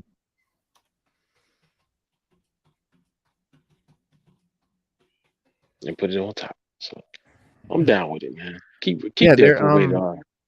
no, because Marvel is they're apparently they're working on multiple R-rated shows right now. They've got for the first time in history, in their history, they're on the verge of bringing a lot of R-rated content over the coming years. Not only will Deadpool 3 be the inaugural R-rated big screen adventure in 2024, but the franchise also will add its first mature content on Disney Plus even before Deadpool 3 comes out. You've got the R-rated Disney Plus property will come in the form of Marvel's Zombies, which I'm so fucking excited is going to be R-rated. Dude, I was like so worried, but that's going to be killer. Which was first announced at Disney Plus Day 2021 and it's still in the early stages of development. But yeah, that's a big one and the story details are still under wraps, but it will spin off from the zombie centric 5th episode of the What If animated show, in which zombies took over the world after Hank Pym's incursion to the quantum realm. But following Marvel Zombies on Disney Plus in the coming years, it appears that the animated project is definitely not the last time fans are going to see R-rated stuff. They've got the process of developing more TVMA projects to release on Disney Plus. And TVMA is the R-rated equivalent for TV. So movies are R-rated, TV it's TVMA. Marvel is developing multiple TVMA projects for Disney Plus, but the only TVMA project in development that is in development currently is Marvel Zombies. Through the first 14 years of its existence, the MCU has operated exclusively under a PG-13 rating, which has been lamented by fans hoping for more intense, action and drama. But this appears to be on its way to changing on the Disney Plus side of things. Even if the Deadpool movies are likely to be the only R-rated films, the big question now is what exactly these R-rated shows will be after Marvel Zombies takes the spotlight. And it will probably depend on the success of Marvel Zombies, of course. But if it's good and it works out, we're going to see a whole lot of R-rated stuff. And if they keep making good R-rated stuff for the shows, then we'll start getting R-rated movies because, guys, the comics are R-rated. Big fucking hint. Hello? See those comics? None of them are PG-13. So why are the movies all PG-13? Like, who is this for? That's true. I get That's that true. you're trying to... listen, we all know the box office shoots for PG-13 because our movies generally don't do as well. And that's 1,000% of the reason why they do it. It has nothing to do with storytelling, content, or none of that. I was curious that most R-rated movies suck. To be honest with you, Yeah. and most of them are horror films. It's just a lot of gore, things like that, and they just Wait, did suck, you say man. most So horror movies suck or R-rated movies? most horror movies suck. Oh, Most yeah. like a lot of R-rated movies I love that are R-rated. drama based, they Yeah, do pretty well. And then yeah. the But ones that but are box horror office, based, they they never either block. hit or miss. No, Yeah. they never blockbuster because a lot of people. It's like we were talking about earlier with content. A lot of people that are old enough to watch it, they're like, I really don't care for it, or I see it when it comes on video. It's that younger Yeah. audience that's gonna go to the movies and see it. So you make it R rated, they gotta get adult permission or whatever the case may be. Mhm. So Yeah. you gotta appeal to that. You gotta appeal from you gotta go from the teenage crowd to the 18 to 29 crowd. You gotta try to get them in there. Yeah. Well, and a lot of people are hoping that the Defenders return will get the ever coveted TVMA rating after holding the same on Netflix. Although this could mean that other animated properties will take on more mature material as well. And there are also a few other announced and unannounced projects that could be great opportunities to take on a more mature tone. Like Menger Zhang's upcoming Ten Rings centric project would allow her to do the brutality and darkness that comes with doing like a mysterious organization, especially after seeing the power that she displayed against her own brother and Shang-Chi and their enemies. And also fans are hoping to see more X-Force content with the team being reformed for a moment in Deadpool 2 and then dying. But then with Deadpool 3 being the MCU's first R-rated movie, that team should have their own shot at a more mature storyline. Hopefully they'll live longer than 5 minutes. But with the multiverse saga already becoming packed with projects, only time will tell when the franchise will truly move further into more mature content. But they really need to, and I think that's going to save it because, like I said, the comic books are not PG-13. The comic books are No, R-rated. They're just no, if not you at were all. to adapt the comics exactly, it would get an R rating every time. So That's true. That's 100% true right now. yeah, I mean, if you think about it, People so, don't get that, man, because a lot of comics, you see yeah, some murder, they show it. they think it's We just it's a had comic book. Nope. was it Poison Ivy, or one of them was just eating people. Yeah, Poison Ivy was So just yeah, eating the bag. Yeah. So come on. yeah. So it's you're right. It's always gonna be R rated. It's always gonna Yeah. be MA or R rated for a comic book. They don't pull Yeah. no punches. You know Mm-mm. the This was Lock and Key. When you watch yeah, Lock and Key. the TV show, when the dad and the mom was held hostage by the kids with the gun, what they don't tell you in the TV show is that in the comic, they had to play down the fact that they broke into the house and was raping the mom. The mom got raped, Right. and the dad was being held at gunpoint, and then everything went down, and the dad wound up getting shot. They didn't they didn't even put that in there. They didn't even let you know that that's how it went down in the comic. But if you read the comic, you would know that's what happened. Yep. Yep. Yep. And Noran Rad, you're right. It would get too woke. It would be a joke. And this is funny. So the top 10 reasons the MCU is running out of steam. 10 is the MCU is too reliant on cheap jokes. I That's true. agree. That's true. That's 100% true. Thor: Love I and Thunder agree. is a perfect example of that. Exactly. They said MCU's earliest films were superb at incorporating humor into otherwise serious, intense movies. And that's the thing. In the beginning, it was great the way that they injected the jokes here and there. But now they're literally depending on jokes to carry the thing, and the story is secondary to the jokes. And that's where they're having a problem. And they started doing jokes frequently interrupt the flow of the story, which means projects like Love and Thunder play more like their mid-tier sitcom. Marvel keeps shoehorning in humor during inappropriate scenes, lessening the stakes and emotional impact. And someone else too, Benedict Cumberbatch was just saying how it's hard to get any real emotion out of these movies. Number 9, the MCU didn't do certain characters justice. I hope they're not talking about Captain Marvel. Yeah, they are. Yeah, they are. Whatever. Number 10. Yeah, number 8. Netflix shows decreased in quality. Yeah, That's Jessica true. Jones was definitely not up to the level. That's true. Not that it first came out. No. The second, yeah, but I don't know. The first season of Daredevil was good. Yeah, the Punisher definitely got whack after the second season. Iron Fist was always whack. 7, yeah, the Spider-Man movies show the MCU's limitations. All right, what are they talking about? Although the MCU Spider-Man movies have seen major success, they prove that the franchise's films don't feel distinct. When comparing the MCU's Spidey films to Sam Raimi's trilogy and Mark Webb's Amazing Spider-Man duology, it's clear that the MCU suffers from some limitations. That's a whole bunch of nothing.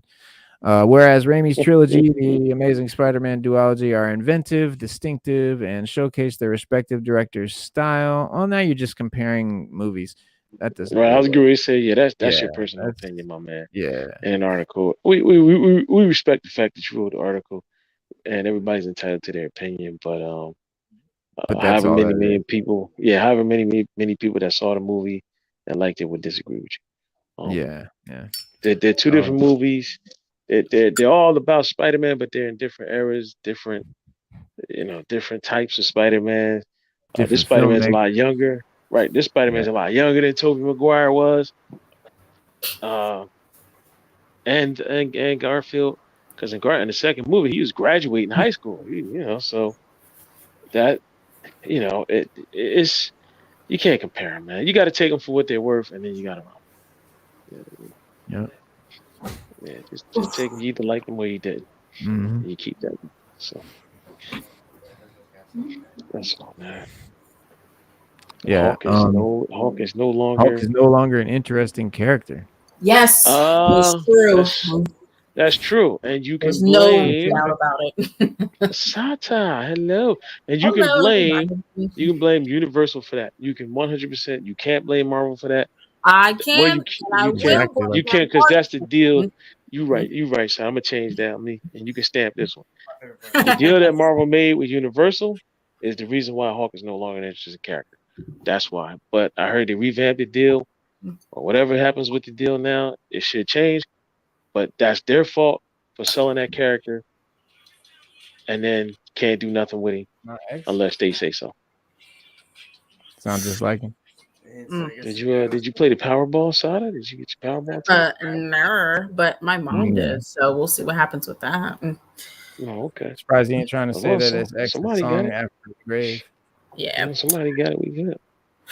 It's up to like $1 billion now, right? For the Powerball. 1.9. It'll be by tomorrow morning. It'll be $2 billion. Goodness gracious. Ooh. Well, yeah, that's true for the Hulk. Yeah, no, they never do. That's been true since 2008 or whenever that film came out. Times 3. 3, baby. Don't forget us when you hit it. All right. No. I only need a couple grand. Six Element is gonna be the biggest show. Y'all gonna have your own offices in our studio. Yeah. I don't need much, man. I need $2 million tax free. Oh God. That's all I need. I'm good for the rest of my natural. I'm good for the rest. I mean, if you want to give me more, I'll take it. But that's what I need. That's the starting point. What you can afford to give me on top of that. Just 2? We greatly much appreciate. For $2 million, I'm good for the rest of my natural life, baby. I was gonna shoot you 10, but since you only need 2, I'll take 10. Oh no! Wait, no. I'll take 10. I'll take 10, but I can't. I'll take 10, but I can't take nothing less than 2. 10 is much welcome, but $2 million is the starting point. If you can give me 10, I'm really good for that. I ain't working again for the rest of my life. 10 million, I ain't working again. Rest of my life, it's a deal. And my kids won't either. And my kids won't either. My kids. If I win, I'm gonna give you $2 million. If you win, you give me $2 million. What's up? You got it, baby. You got it. Virtually shake on it. Virtually shake. Listen. Damn. If I win $1 billion, if I want $1.9 billion, I do you one better. All 3 of us.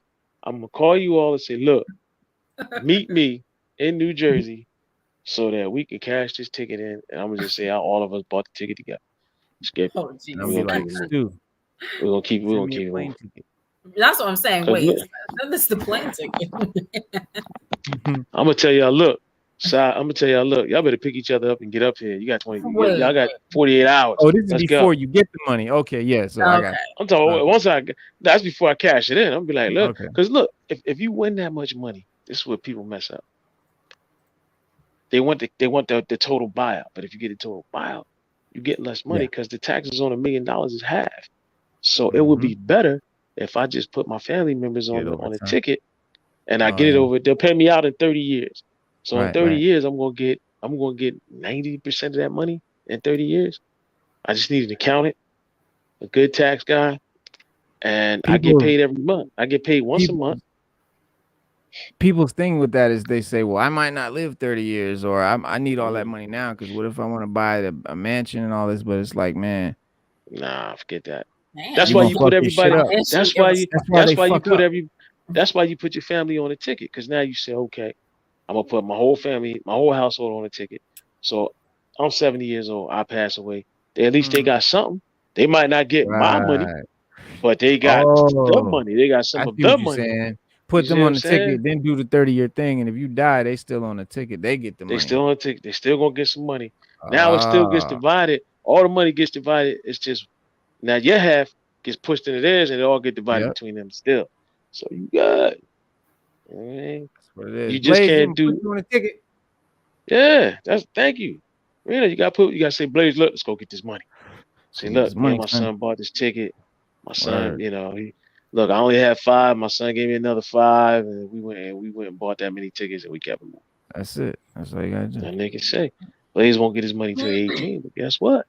He 18 now. He turned in. Oh, well, he balling. He balling. Y'all good. Man, y'all good. Man, y'all good. All I know is I'm gonna build me a submarine, and I'm not living on land again. That's all I can tell you. Oh shit. I'm gonna dress real weird, and I'm gonna sell 7 Seas like Captain Nemo and my submarine. Some Zissou. What's his Shout out to everybody in the chat. Did y'all play the Powerball? Everybody in the chat play the Powerball? And if so, what would you do with your winnings? With your billion. Lauren Rad. His response. Screw my kids. I want my money buried with me. Oh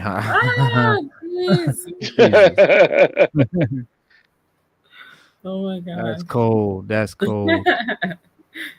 What did they do to you, man? He said, I want my money buried with me. That's real cool, you know, Rad. Slade said he'll buy a hippo. Like, where would that go realistically? Where would it stay? But he's got a point. I mean, if you wanted a hippo, you could technically could buy a big patch of the desert or wherever they live, or buy a big warehouse for it to live in or something. I don't know where they live in. You get a big lake. Yeah, I don't know. They live in water or something. Okay, Slade. Okay. You could do it. It would take up a massive chunk of your money. It'd be a stupid way. It could be done. I mean, if you got $1 billion, Rena, if you got you're just gonna buy a zoo. Okay. Yeah, in my zoo. That's what he buys a zoo. Okay. I mean, the one dude had a tiger zoo. They got all the damn tigers. Tiger King or some shit. Yeah. Yeah, mad tigers. So damn fool. Yeah, man, tiger. So Oh, we gotta finish the countdown. Hold on. Oh yeah, wait. Yeah, let's go. Let's keep. We got way off. The Hulk is no longer. Yeah, we got way off track. We started talking about. Yeah, we start. Matter of fact, before we do, I'm gonna buy my own version of Wakanda. I'm just gonna move out in the Midwest, Amish country, and I'm gonna make my own version of Wakanda. Okay, Dr. York. A lot of technological advancement. Okay, Dr. York. What's wrong with that, my man? I can't make my own version of Wakanda. Dr. York tried it. I mean, you could, but I mean, that would require a lot of technological advancement, a lot of security, and with social media, you only get like 1 week before people find out about it. Yeah, it's gonna be small. It ain't gonna be that big. It's gonna be small. Okay, it's just gonna be for the family. That's all. Just for the family, we're gonna be out there chilling, man. Yeah, I remember when I was a kid, there was a huge jackpot like this, and somebody won it, and I think months went by and no one had claimed it because they were putting up security fences and like getting all this shit prepared so that when they claimed it and people knew who they were, they'd have protection or whatever. Like, it's nice that they had the money to do all that before they claimed the ticket. But yeah, dang. Did they even need that? Right. Okay, so I'm going countdown. Back to the Hulk. The Hulk started as one of the best characters in the MCU with his sympathetic journey and compelling inner struggles. After Avengers Age of Ultron, Hulk became more of a joke, losing a lot of elements that had initially made him. I mean, yeah, that goes without much explanation. We know the Hulk, the whole thing over there at MCU sucks with the Hulk because Universal still owns too much of it. But once that ends, hopefully, they should have just, I don't know, man. Tough thing. But if they would have kept him, you know, they didn't have to turn him into a joke just because they couldn't make a whole movie. Right. So if they wanted to just keep him as like a beast, just like a savage, just do that. You know, like he couldn't be, according to the contract, he couldn't be the hero. So he couldn't. Right. Yeah, so and that's fine. Anything. That's fine. Keep him a brute. Do anything. And then he won't be the hero. All right, but think about it. In the beginning, right, when they were fighting in New York, and Iron Man was like, "Yo, let's go. Let's get your guy. Let's do it." Hulk would have came in. Hulk would have came in and gave out work. But bro, my favorite scene was when he turned around and he said, "My secret is I'm always angry," and he just punched. I was like, "Yo, that was so." Yeah, he was giving it. Yeah, in that first Avengers movie, Hulk gave out work in New York. He did. He gave out work. He gave out work in New York. I'm gonna keep it a buck. He did, bro. I mean, but honestly, Loki. The Hulk has always been like the unpredictable member of the Avengers, so they could have just kept it like that, and kept it like that. That could have led into Planet Hulk, or if they know they can't do that, they could just continuously build to it. Like, exactly. Just boom, boom, boom, boom, boom until they can, and nobody would have a problem with that. Now, if they did the Joe Fix-It thing, I wouldn't have been mad. I wouldn't have been mad. Nora Rad, you're right. They could have. Now, Nora Rad, I agree with you, and I don't understand that for the life of me. Why they just didn't do it. Instead of doing the Smart Hulk, you could just do Joe Fix-It. It's the same thing. It's just that thing out of it. Yeah. Right. He's just Joe Fix-It. And the fans would have been more accepting of that. Accepting of that. Yeah. They would have been more accepting. Yeah. Yeah. And then later on when the deal goes through and you can get Hulk back, Green Hulk back, then you can merge them back together again like they did in the comics. Right. You could even do the whole storyline. You could do a whole movie with that storyline. Or a Disney short where they separate the two. Yeah, they that's the thing they didn't. Yeah, exactly. But they probably didn't want to do that, go into the whole movie thing. But they definitely could have done, instead of doing Genius Hulk, they could have done Joe Fix-It. They did it anyway. Yeah. So, but let's keep it a buck though, people. Incredible Hulk is a major franchise. Period. It's a moneymaker. He's had his own TV show, just like Batman and Superman. He's had his own movies, just like Batman and Superman. Out of all the Marvel characters, he's one of the first successful ones to hit the screen and be successful. Mm-hmm. And people like the Hulk. Like, I don't care who it is. He's old, young, black, white, Puerto Rican, everybody, they love the Hulk. People know who the Hulk is and they love him. But when we see the Hulk, we want to see the Hulk smash. Nobody wants to see the Hulk walking around, solving equations, launching rockets, things of that nature. We don't want to see the Hulk. We want to see the flying kites. The whole thing about him is the duality of the genius and the beast. I mean, they said, no, let's just skip over that in a 5-year gap. You're Smart Hulk. Enjoy. You know?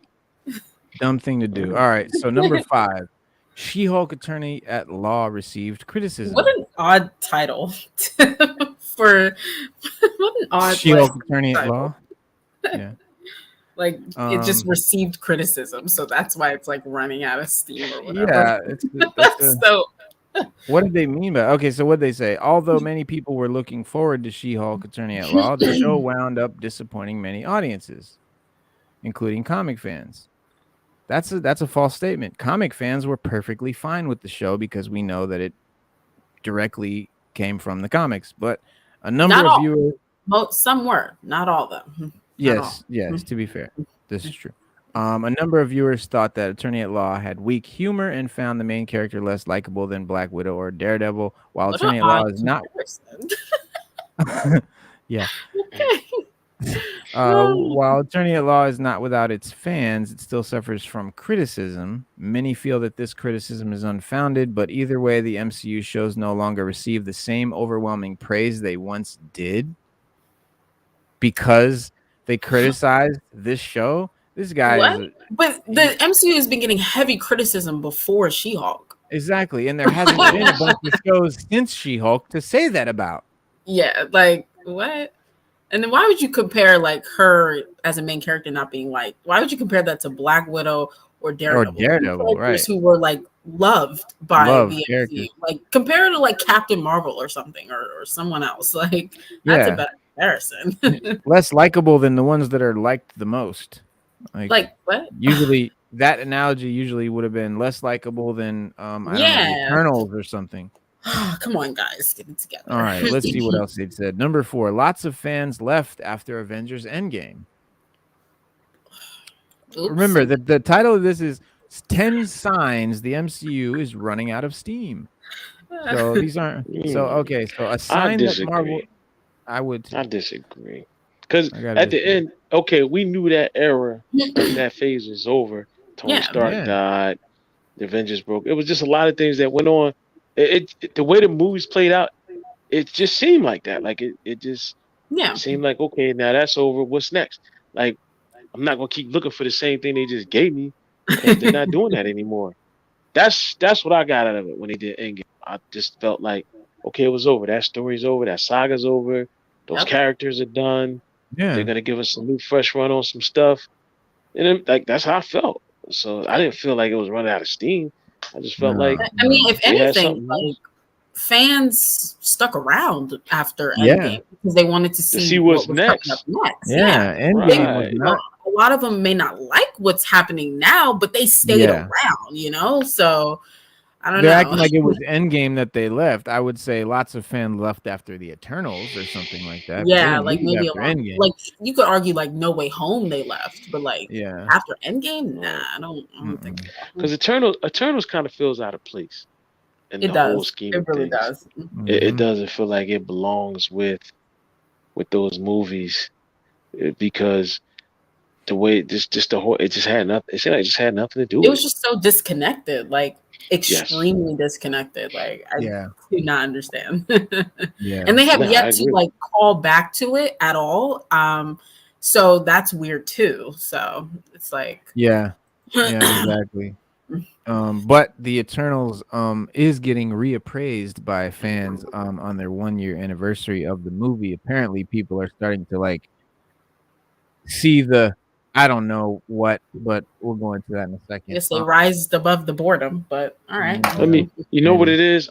This is what it is. Sada, you can stamp this. Because I always said they're watching it at home on their couch. It is a movie that you can thoroughly enjoy at home on your couch. But to go to the movies and see it and pay almost $100 to get you, your girl, and some popcorn to see Eternals, you like, man, listen, I need to be more I need to be more entertained than that. We got to get Russell Crowe in here. I need to be because I'm not entertained. But at home on my couch, you got that. Eternals was good. I thought it was okay. You know what I mean, that's what everybody's gonna say. That's probably what watch the movie. Yeah, and that I'm gonna for me, try it, watching it on my couch. Watch it. You know, I want to watch it. I really want to watch it because I want to see the Celestials and I want to see the stuff that's in there that I know is cool. You know what I'm saying? It's just I don't want to sit through a 3-hour. You just gotta weed it out. Reno, order you a pizza and watch Eternals. I'm telling you. Yeah. On your couch, you're gonna be all right. You're gonna be like, yo, it's all right. I'll check it out. But to go to the movie theaters and get a pizza and some popcorn and Blaze and y'all get it, Reno, you had like $75. Yeah, you had $75. You just paid $75. That was the most expensive bed that you ever bought for 2 hours. Most expensive nap I ever paid for. Yeah. That was the most expensive nap you ever had. Check out what he says. This is really just fucking brain dead. So he says, Avengers Endgame was an enormous hit, and people commonly refer to it as one of the best films. However, Endgame was also the point that many people stopped watching MCU movies. Many fans believed that the main overarching story of the MCU films had finally concluded. No, dipshit. We know it concluded because they told us it did. That was the end of the fucking arc. And many fans believed. No, we knew it because it was fucking told. Anyway, that was like just Stu just said. Like, we got that. That was cool. Yeah, like that was the whole thing. Like, yeah. As a result, some audiences felt there was no need to keep investing in the superhero franchise because because Endgame was good and it ended on a great note. We don't need to do this anymore. Yeah. So for audiences, wearing out its welcome. Whatever. Yeah. So what do you do this anymore? Oh my god. Yeah. Like, okay, so let's see. Number 3, more fans are voicing their dislike of the franchise. This is a result of it losing steam, not the cause. Yeah, what? Oh, come on, guys. Let's go to the next one. All right. Go on to the next one. Number 2, the box office numbers don't motivate the MCU to make better movies. Okay. What? Why is Black Panther like the face of this? What are they trying to say? All right. What did he say? The MCU suffers from stagnation. The more recent films feel incredibly formulaic and made with less innovation than phases 1 and 2. However, MCU flicks still do well at the box office, which doesn't motivate Marvel to make more interesting movies. I want to read that sentence again. MCU flicks still do well at the box office, which doesn't motivate Marvel to make more interesting movies. If they still do well at the box office, then wouldn't that motivate Marvel to make more good movies? Although if they want to keep making money, they are in the business of making money. You can't make money if you ain't making good movies. That's right. Although many people complain about the MCU films feeling repetitive, there's no reason to make each film distinct and creative. As long as the movies keep hitting the jackpot at the box office, Marvel and Disney will stick to their winning formula, even if it means the overall quality of the MCU hits rock bottom. But like the creative side of the MCU, like lacking creativity, having like these not weird, but like these vanilla directors, like that's been present from phase 1. Like that's not really a money thing. Like that's more so like them wanting the MCU to just feel the exact same, like for a good chunk of it. Like, I don't think that really has to connect with the box office. No, that doesn't. It connects with, them wanting to have a connected universe and making it connect. But I think there's some fans, some people that watch these movies. Reno said it best a long time ago. When we were growing up, the stuff we got back then compared to what they do now, to us would have been phenomenal. Like, we would have been like, we might have listened. Look, we might have went and put on a cape and tried to fly, because I'm gonna keep it real. It's just that believable for us. But now people want the most, but they want to give the least. So when you first saw these movies, when Iron Man first came out, 2008, matter of fact, I'll take it back to Blade. When I first saw Blade, I thought it was phenomenally good. I was like, damn, Blade? I was like, this shit's good. Then Spider-Man came out, I was like, all right, that third movie wasn't all that great, but the first two was good. Blade introduced the character of Blade to me. I didn't know about Blade before the movie. Yeah, Blade opened the door. People sleep on it. Yeah. Really, but Stan Lee said that. Stan Lee said, if we do Blade and it does well, we can do Spider-Man. We can do anything. They said that, and he said because Blade was a character, like Reno said. Reno didn't know about Blade. Stan Lee knew it. He said a lot of people don't know about Blade, but if they'll come see it and know that it's a superhero that's a Marvel comic, then we can move on and do some crazy stuff. Yeah, because imagine what they'll do for some shit they know about. Right, and that's why, and that was so ingenious. So now you got then when Iron Man hit, Iron Man opened the door, because now you like, oh man, that blew the lid off. 08, when 08 hit and Iron Man hit, man, listen, we was like, wait a minute, what is going on? Then Captain America, then Avengers, bro, it was. Bro, we were just like, it was good. Yeah, bro, it was good. I can't take nothing away from those movies. Yeah. Oh yeah, you cannot. Well, the number one reason that the MCU is, what did you say, Sada? No, I was waiting for you to do the number one. Sorry. The number one reason that the MCU is losing steam is that MCU shows and movies take the focus off the main heroes. I don't even know what that means. Yes, but let's see what they say. In some cases, yes. Yeah. But mostly no. Yeah. Like, I think that argument works only for this current phase, but even then, it's really like specific ones that I'm thinking of. But let's see what they have to say. They said fans have noticed a common element in recent MCU outings. The movies and shows are pushing aside their leads to focus on side characters. This has become a major criticism of the modern MCU era, with fans worried that the franchise will throw away its popular heroes to usher in a new generation of characters. Fans dislike how the TV shows and movies are taking attention away from leads like Hawkeye and Doctor Strange to make way for their proteges. If this trend continues, the hype for the next MCU films may go down because audiences will no longer expect to see heroes they had grown attached to. Well, first of all, these side heroes, or these as he puts it, proteges, they're just the next characters for the next team that they're putting together. It's not that they're just like taking away attention. They're trying to introduce new characters to the casual audience. These are already characters the comic fans know about. And so they're trying to introduce new characters. And we knew that was going to happen. We knew that the people playing in the MCU were going to grow too old to play those characters, and eventually new actors were going to have to take roles. But rather than recasting them all, would have been more like other characters. Move on with new characters. So that makes sense. That makes a whole lot of sense. They have to. I think it makes sense. I think it for certain people, like Black Widow, they kind of pushed her aside to prop up Yelena. They failed on that. Yeah. I think they failed with Doctor Strange and his sequel because that was more about Wanda than it was about him. So I think they kind of but that's those are the only two I can think of where they have legitimately pushed the main people aside to prop up the proteges. With Hawkeye, I think it worked because he was just as active as the protege. In fact, he was like training the protege, Kate Bishop. So I don't I agree, but I don't think it's to such an extent as they're trying to make it seem. Right. Yeah. Yeah. That's true. Yeah. No, I get that. And on top of it, to add what Sada just said, look at Black Panther. They don't want to recast Chad Boseman now. I mean, it would have been easy to just recast him, move on, and just like you could have came up with anything. You could have just said, "Look, man, you died in a blip.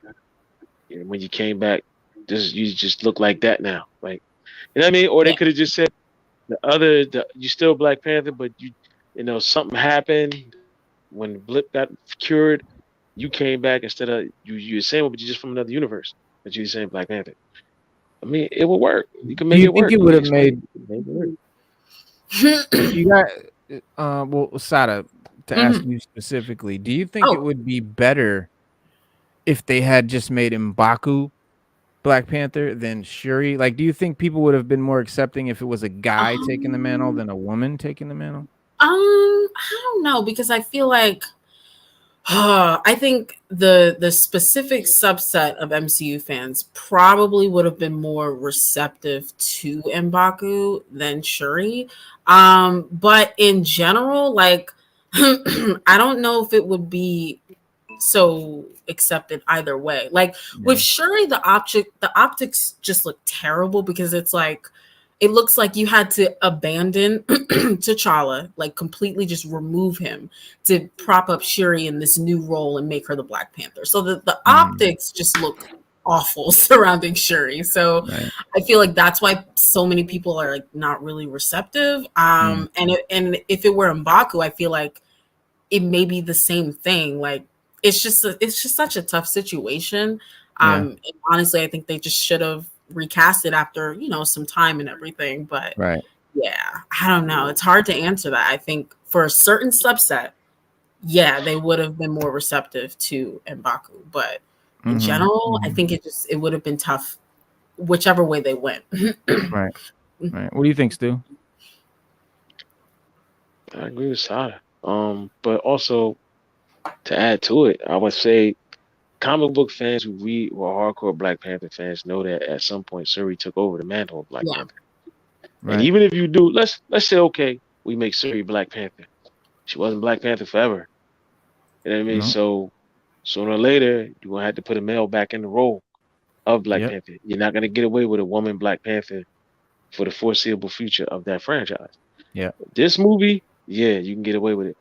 But you do another Black Panther movie, you're gonna have to bring a male back. And it's just not gonna carry over. They did it in the comics, but they did it the right way. She held the mantle for a minute, they gave a reason why, and then they brought it back. But maybe they could have Shuri have a son or something like that, and then he become the next Black Panther. I don't know. Maybe they can pull one from. I know. As only the second major Black Panther of Marvel's modern comics era, Shuri had a rocky road as Wakanda's monarch and protector, but it was one that she'd trained her whole life to possess. And now, with all the signs indicating that Letitia Wright's Shuri is gonna be wearing the suit, is gonna be the Black Panther. I think a lot of casual fans want to know like exactly what happened during her comic book reign and where where she finds herself now. And Shuri actually intended to become Black Panther at the same time as T'Challa, as we see in 2005's Black Panther from Regina Hudlin and John Romita Jr., the comic, and having trained to take part in the combat ceremony that would have granted her the mantle. And Shuri was beaten to the role by her brother and continued to protect the nation, even facing and cutting down the radioactive man with the ebony blade, which was a weapon that she had claimed from the original Black Knight. And after an attack by Dr. Doom badly injured T'Challa, his wife Storm at the time took over rulership of Wakanda, but asked Shuri to become the new Black Panther. It was actually Storm. So I was really hoping that we would get Storm so great movie, but it was a task that she took on in 2009's Black Panther from Regina Hudlin again and J. Scott Campbell this time. And Shuri, she kept the mantle even when T'Challa recovered, and the former Black Panther T'Challa took a sabbatical to help Daredevil in Hell's Kitchen because Daredevil was indisposed, and T'Challa was in Hell's Kitchen hoping to once again hone his abilities after his injuries. Shuri was a skilled ruler and protector and faced down Dr. Doom in a major conflict in 2010 War from Jonathan Mayberry, which I highly recommend. As well as guiding the country through its war with Namor's Atlantis in Avengers versus X-Men.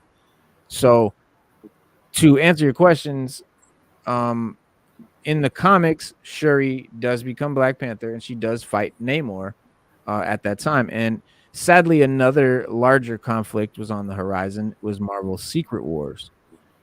As different realities began together. Thanos and Namor's incredibly powerful cabal of villains claimed Wakanda as their base of operations, finally bringing the unconquered nation to its knees. And Shuri handed leadership over to T'Challa, who had become the king of the dead, and therefore the best person to fight for their slain citizens. And she sacrificed herself in battle with Thanos, with Thanos' forces. After Secret Wars concluded and, reality was all set right, T'Challa took on the mission of bringing his sister back from the dead. And eventually, with the help of Manifold, which is a cosmic teleporter that is a mutant, a black mutant, by the way, so that would be a good character. T'Challa was successful, returning Shuri to life in Ta-Nehisi Coates' Black Panther #8. However, During death, she had taken up residence in Djalia, which is a plane of Wakandan memory, and engaged in a spiritual evolution, embracing the memories and histories of the Wakandan people, right? So Shuri returned just in time to recruit the Dora Milaje. That's the warrior retinue of Black Panther. We know women, the warrior women. Yeah, the warrior women. Back into the fold following their rebellion and save Wakanda from its enemies. However, her spiritual transformation changed her as a person, and she took on the title of Aja Adana, indicating that she was now the living embodiment of Wakandan history. And so a lot has happened to Wakanda since then. And T'Challa has since discovered that the country's ambitious space mission accidentally spawned the intergalactic empire of Wakanda, and has now moved a far larger nation away from the monarchical rule, and towards a paramilitary system, appointing M'Baku as their leader, as their regent, as T'Challa's regent. Shuri continues to act as protector of Wakanda and has taken the Black Panther suit up in a few extreme situations, but primarily works as an inventor and weapons specialist, with subtle changes bringing her more in line with her MCU characterization that we see in the movies. But it's at this part, it's unclear, how Shuri's MCU journey is going to follow along the way they did in the comics in Black Panther, but so far, like, just her being Black Panther and fighting Namor is comic accurate as it stands, but we don't know what else they're going to tweak and what else they're going to change and what else is going to be there. So who knows? But Marvel stories are never over.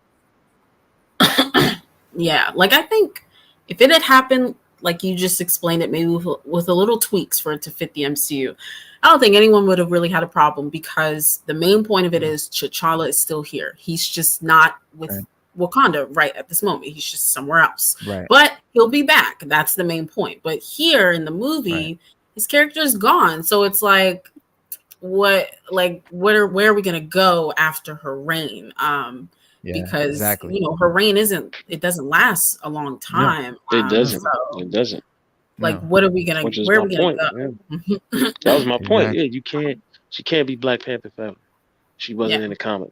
You can't have a movie be called Black Panther and it be about T'Challa, and you got a female in there as Black Panther, because now that's a whole new franchise. That's not even Black Panther anymore. And it's gonna turn a lot of the fans that come to see Black Panther will be like, damn. Yeah. This is the Black Panther I get. Not nothing against women or anything like that.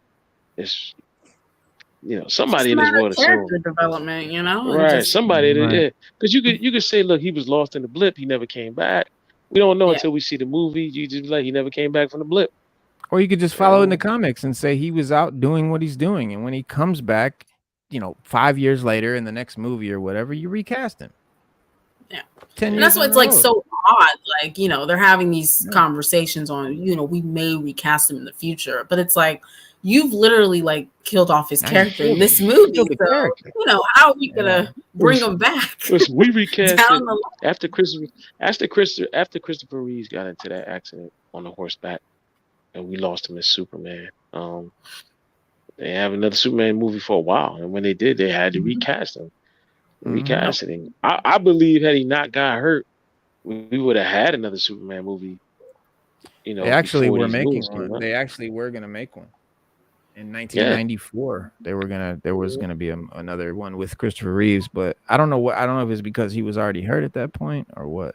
He was in a wheelchair by then. He was in a wheelchair. He was done. Maybe it was 91. Maybe whenever it was, he was still able. Nah, when did he get hurt? He got after. Remember, he got into the horse accident. Remember, he was paralyzed. I know. But when was that? Was that the 90s?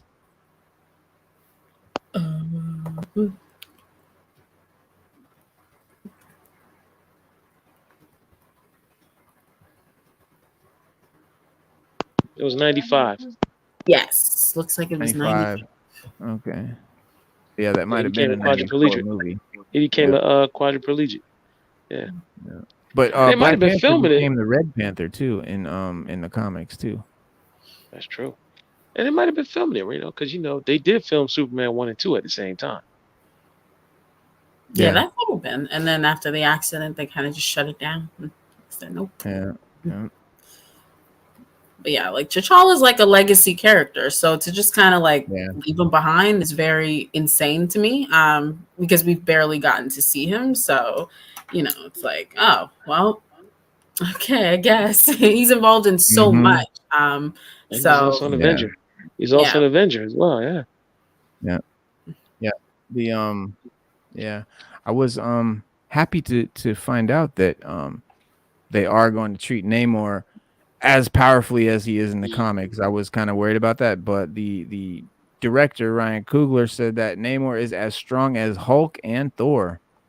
Yes, he is. And that is true. That is true. That is 100% true. Yeah. No, I mean he's saying that in the movies he's gonna be like that. Yeah, because we know in the comics, yes, he is, but he's saying that in the movies he's gonna stick to that. And that's dope. Ryan Coogler assures that with the introduction of Namor, the Marvel Cinematic Universe has a new Avengers level powerhouse on its hands. He said there's no equal in terms of his capabilities, being able to breathe underwater and breathe at high altitudes and walk around on land.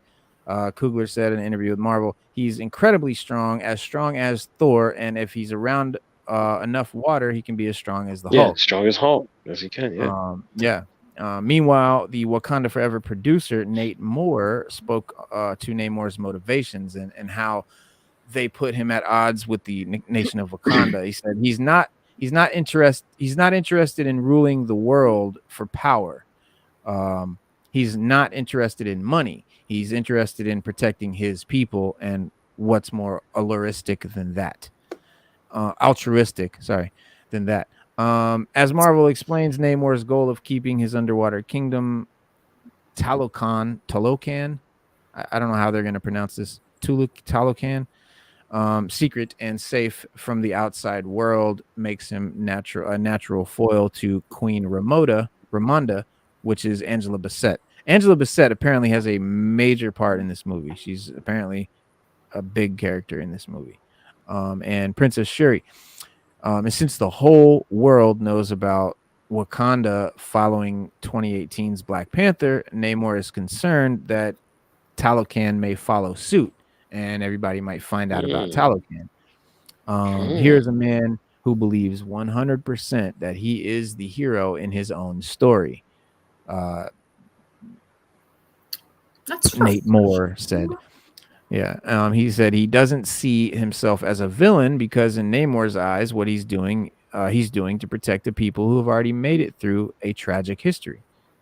And that's true. Namor is not a villain in his mind. Like other super villains know they're villains. They know they're taking over the world. They know they're bad guys. They know they're fighting the good guys. Namor is just like, I'm protecting my people and I will kill Spider-Man to do it. I don't care.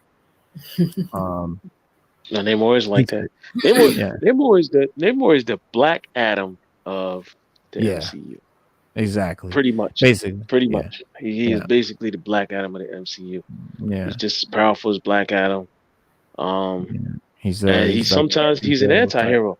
Sometimes he's good. Sometimes he's bad. It all depends on his agenda. But he doesn't claim he's in the middle. He doesn't claim to be either or. He just whatever his agenda is, that's what gets satisfied at the time. Yeah, whatever protects his people. And he said, for me, he's just a hero. It's not my job to think about how the world or other characters look at him, how they perceive him. It's not my job. My job is he has a strong motivation. He has a clear path, and he knows why it's important. He's trying to protect himself and protect all his culture and his people from the exterior world, from the colonialism, who is tempt him against their values and whole culture. End quote. So, on paper, that sounds pretty refreshing as far as stakes and motivations, because it's been a while since like a MCU villain just wanted to not take over the world or wanted money or whatever. So that sounds refreshing. Yeah, it does. I was glad to learn these things. It makes But me that's feel a little bit more Namor's confident. role. That's Namor's role in the comics, which is Yeah. why Yeah. I love it. That's Yep. exactly his role in the comics. To Right. a T. You don't care about nothing else but Atlantis. Yeah, Right. you read Submariner in the comics, it's gonna be the same thing. He cares nothing else. If it ain't about Atlantis, it ain't about nothing. Right. Yeah. Namor, also known as Submariner, created by Bill Everett, first appeared in the uncirculated Motion Picture Funnies Weekly #1 back in April of 1939. He made his first appearance for Timely Comics, the publisher that would later become Marvel, in Marvel Comics #1, released in August of 1939. In addition to being Marvel's original mutant, Namor arguably hold the distinction of being the very first comic book anti-hero.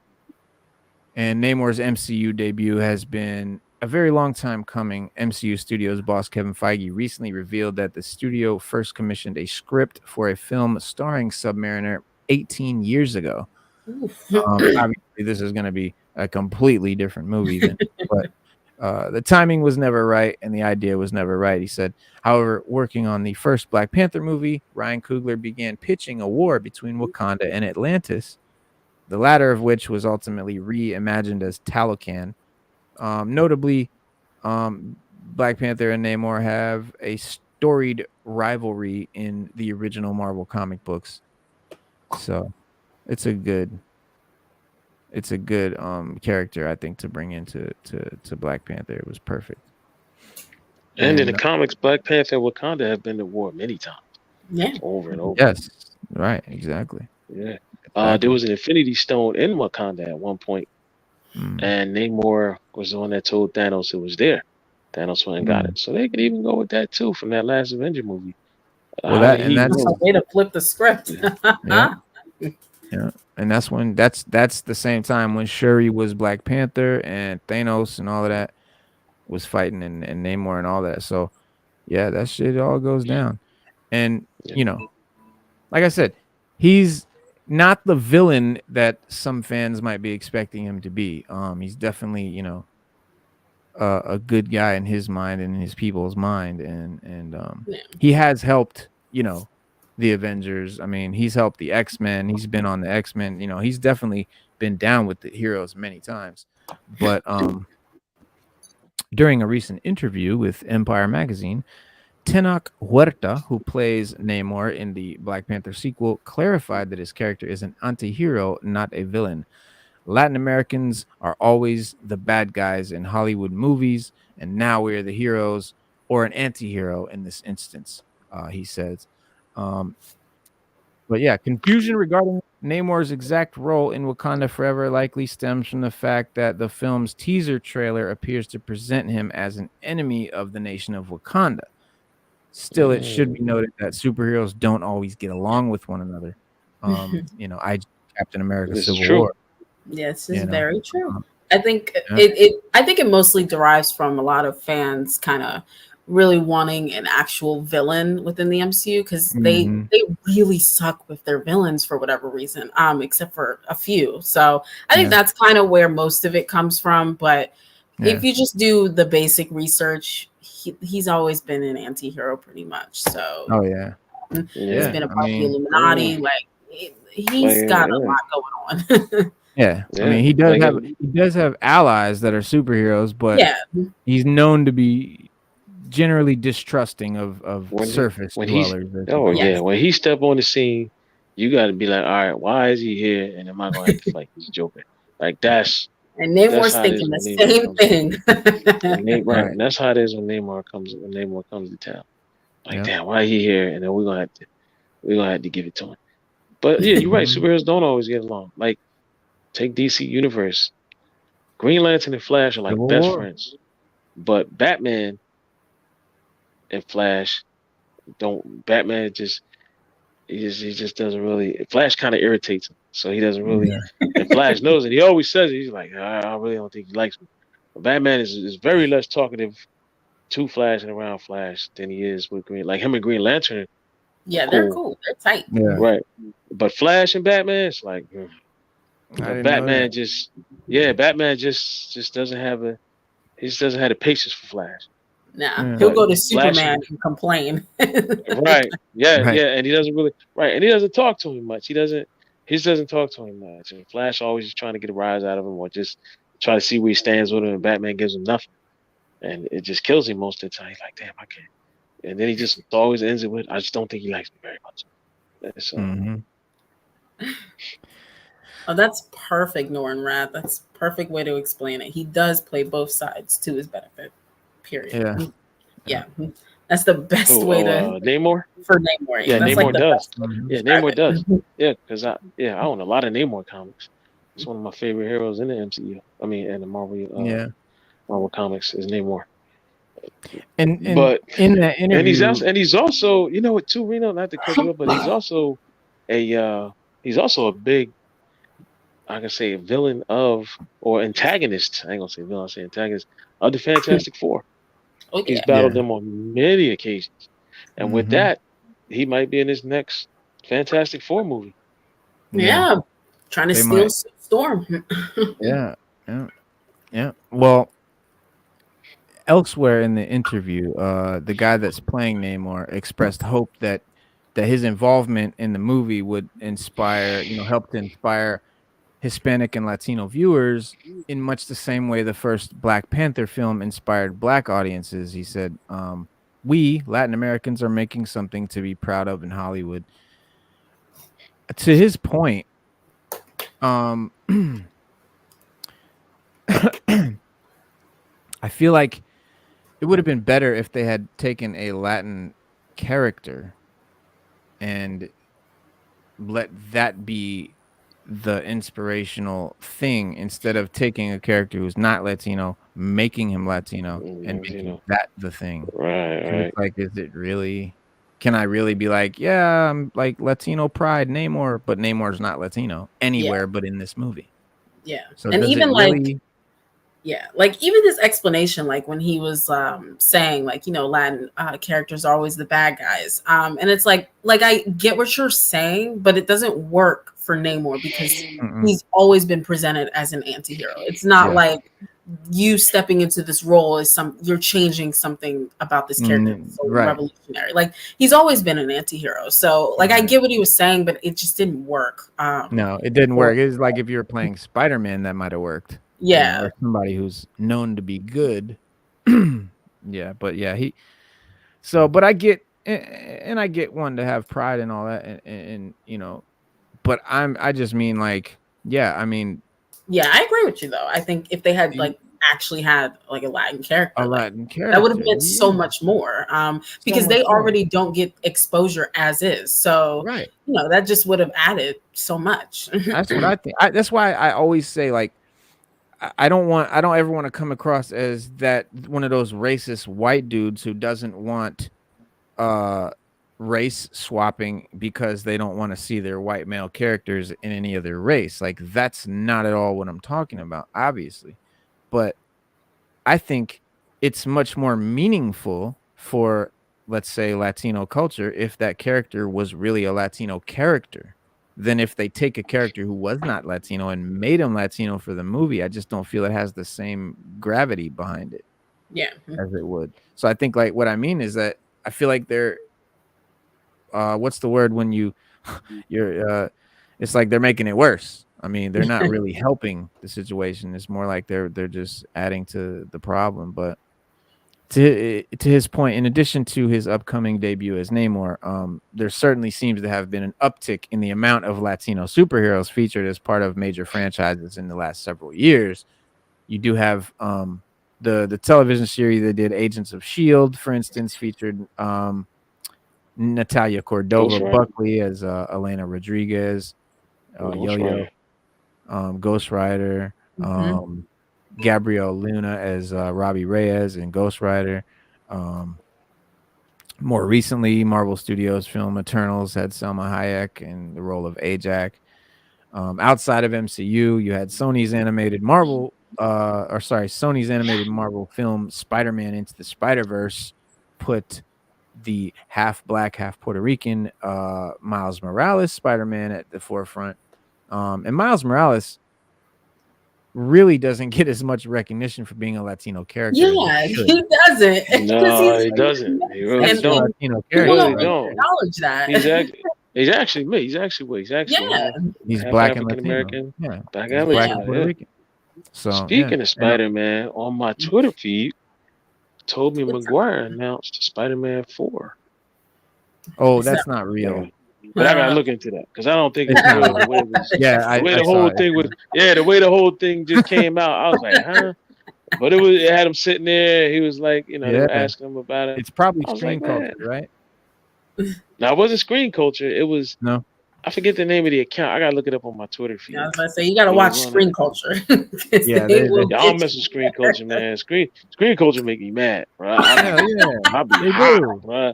Like the new Iron Man trailers here, Iron Man 4. Meanwhile, there's chopped up scenes from like all 3 Iron Man films. Man, you click on that joint, you click on that joint, it be movies you already seen. You be like, what? I'm not even doing this today, man. You be like, it just made me mad. Yeah, Screen Culture. Yeah, Screen Culture make you break something in your house, man. Oh, watch but also Screen Culture viewers. Yes, watch for Screen Culture. They will get you. With 2 sequels on the way for the Miles Morales stuff, and then on DC side of things, you got Zolo Maridueña. Am I saying that right? Maridueña. She's the. So, yes. Oh, sorry. That's not a character. That's the actual name of the person that's going to play Jamie Reyes. Oh, yes. Mm-hmm. Yes. Sorry about that. In the DCU film Blue Beetle. So so a lot of Latino characters coming to the forefront lately. And I'm just excited because Namor is a mutant. Like more mutants. And definitely more mutants.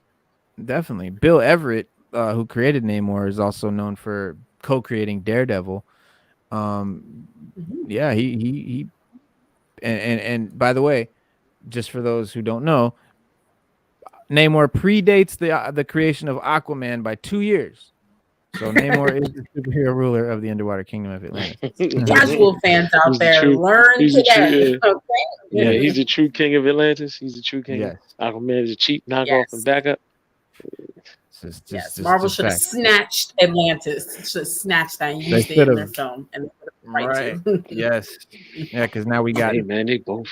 Listen, they both borrow from Greek mythology. They both borrow from Norse mythology. They both borrow from worldly mythologies and deities as they please. Yeah. And in addition to being Marvel's first mutant, Namor is commonly believed to be the very first comic book anti-hero, which he's generally portrayed as being rather kind-hearted but quick-tempered and definitely suspicious of anybody that doesn't live underwater. So, but yeah, man, watch out for Black Panther. Wakanda is coming this Friday. I think the 11th. Is that this Friday? No, that's next Friday. Yes. No. Yes, it is. Yes, it is. Oh, that's this Friday. Yes, it is this Friday. Yes. Yep. That is this week. Yep. If you're white, you have to wait till Monday.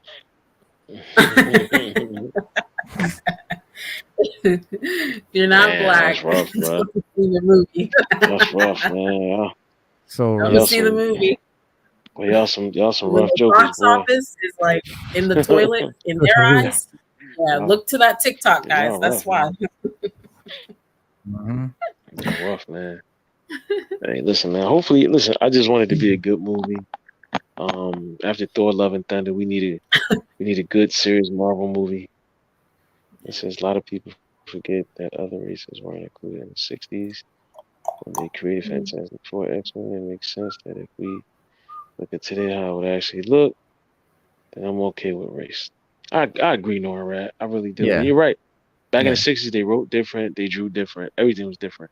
Right. I mean, it reflected the times. The '60s is when they started having black characters and Black Panther and stuff like that. Really, around the '60s, Latino characters. Yeah. Things of that nature. Yeah. Because before, like 30s, 40s, 50s, all white. all white. Every superhero is going to be white. And so yeah, race swapping is in two ways. Like what we were saying, I think last weekend, what Sada said, like race swapping, if it's the race isn't integral to that character, then it's fine. Like if Black Panther is black, he's Black Panther, he can't be white. That's because he is Black Panther. Like certain characters, their race is part of their character. But the flip side is when you take a character like Namor and you make him Latino, and then you expect Latinos to like have pride in this character, but this character is only Latino in this movie. So like, can they really walk around sporting like a Namor tattoo now? Because he's still a white character. So in that case, like in some instances, like it just doesn't work. It's not that I'm against it. It's just like it doesn't work for that purpose. I'm not against it though. I think him being a Latino character works perfectly, and it's a great idea. Yeah, everything works out. It works great, no problem. But as far as using him as like a Latino point of pride, that's where I'm thinking it's a little less impactful as it would be if it was already Latino character. That's what I'm saying. Yeah, I agree. It's like similar to similar to like Batwoman when Kate was booted off. Well, not booted off, but the actress left, and then they brought in Ryan.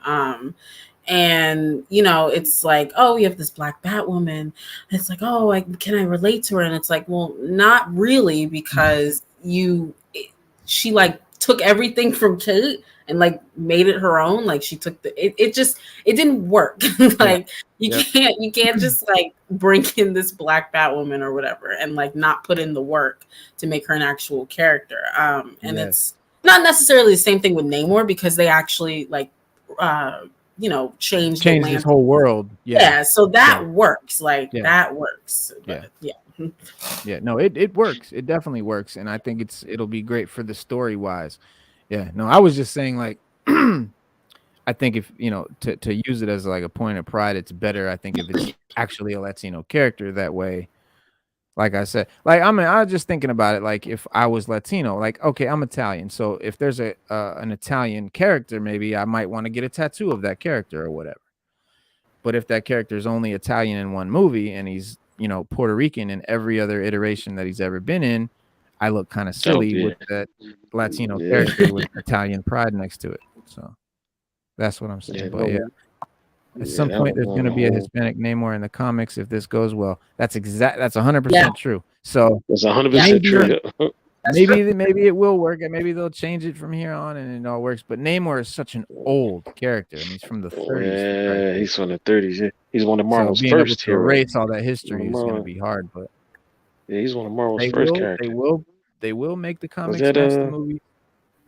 Was that Leto's Way? That was Leto's Way. Just to answer this, Leto's Way, my favorite character on Arkham Knights is Robin. Love Robin. I've been tearing it up with Tim Drake. I'm sorry, what? And then Batgirl.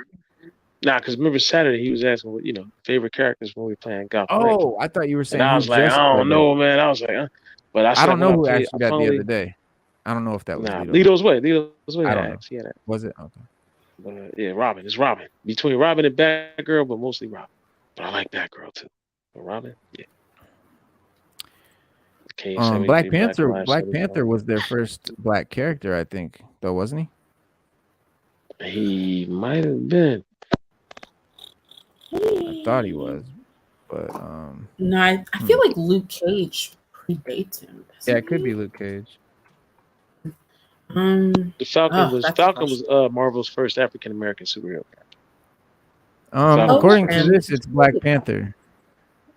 I don't know. It says he first appeared in Fantastic Four number 52 in July 1966. As the first black character who was the first black superhero.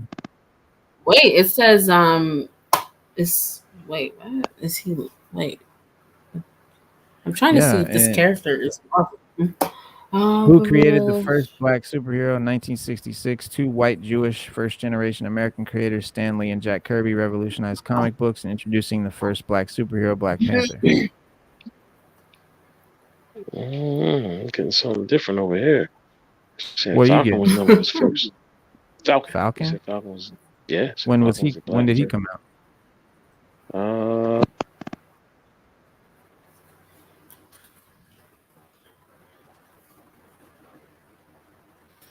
1969. So he came out 4 years later. Oh yeah, no. It's 80. Black. Namor came out in Captain America 117 in 1969. Damn, that's. Whew.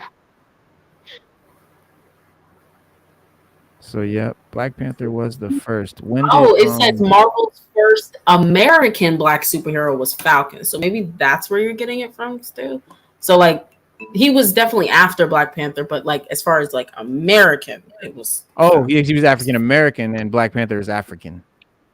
Yeah, I think that maybe Luke Cage is 70s. Yeah, Luke Cage is the 70s. But yeah, that's true. So Black Panther is the first black character. Falcon is the first African American character. Yeah, that's what they're saying. What I'm saying? Yeah, because I don't say I don't say black. I say African American. Say African American. Listen, as you know, my wife's black. I've been married to her since 1999. I grew up in a black neighborhood, so I have a whole black family. That side of my family, and we all say black. We don't. Nobody in my family says African American. They all say black. So that's just why I say black. But no offense if anybody takes offense. Different regions, different things, I guess. No offense intended. Like Black Lightning is DC's first African American. That tracks. But that is a good point, Sada, that he's the first African American character. Because he's the first American. Saying. Yeah, no, it says he was the first black American superhero in comic books because he's American, whereas Black Panther is African. Yeah.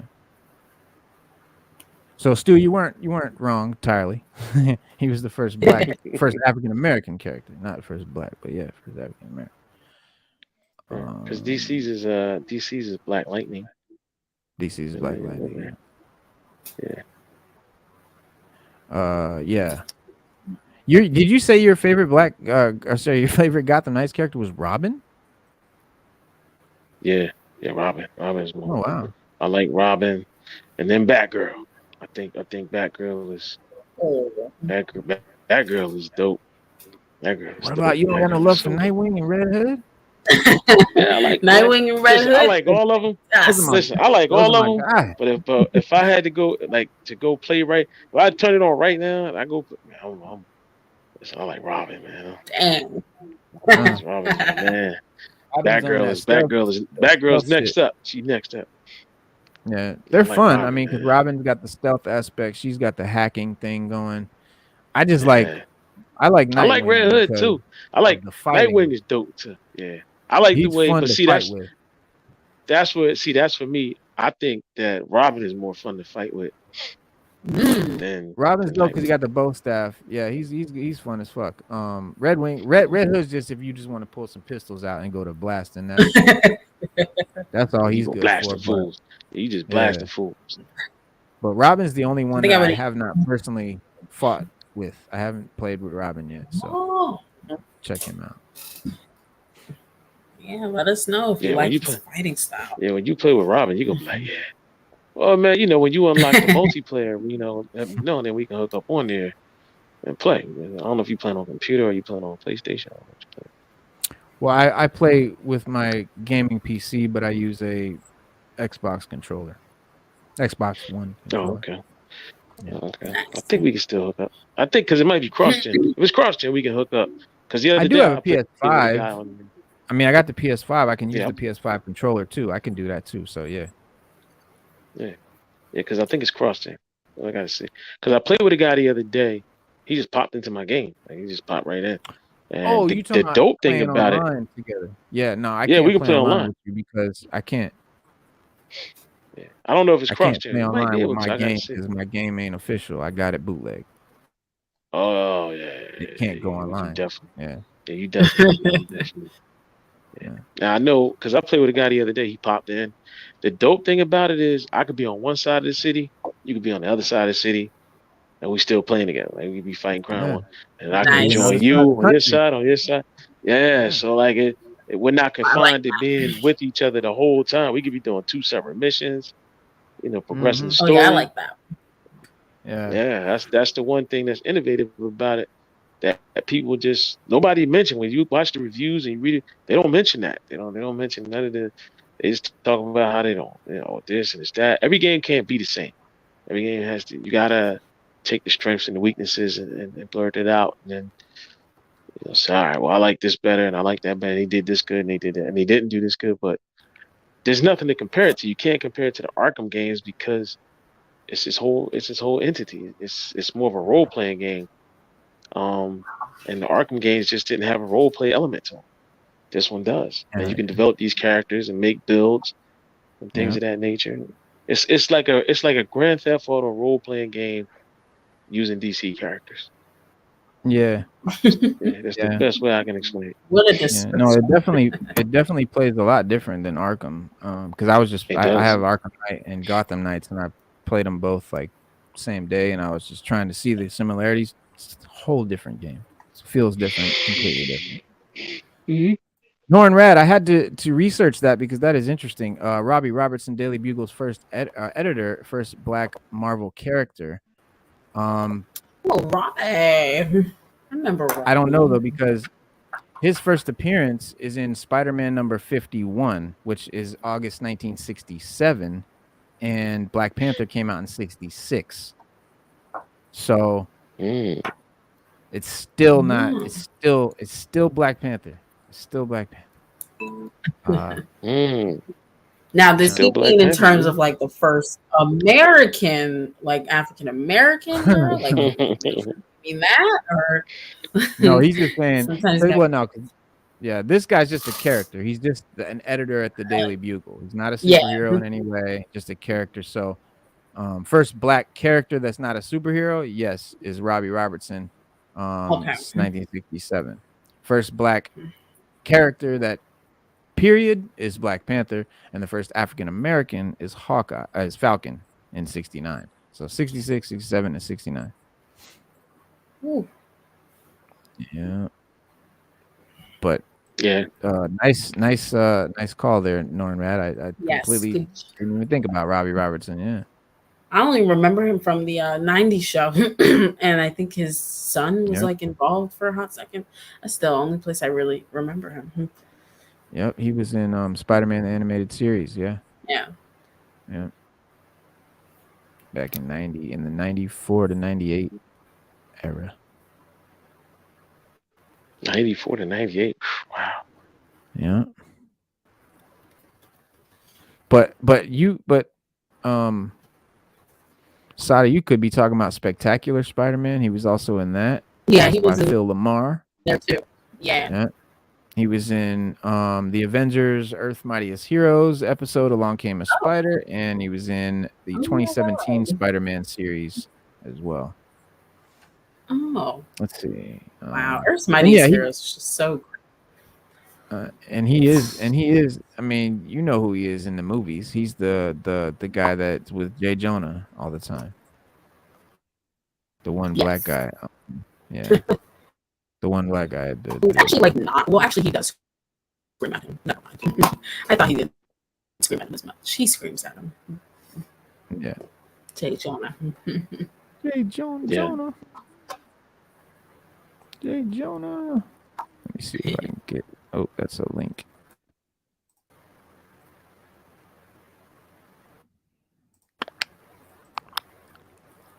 No, that's.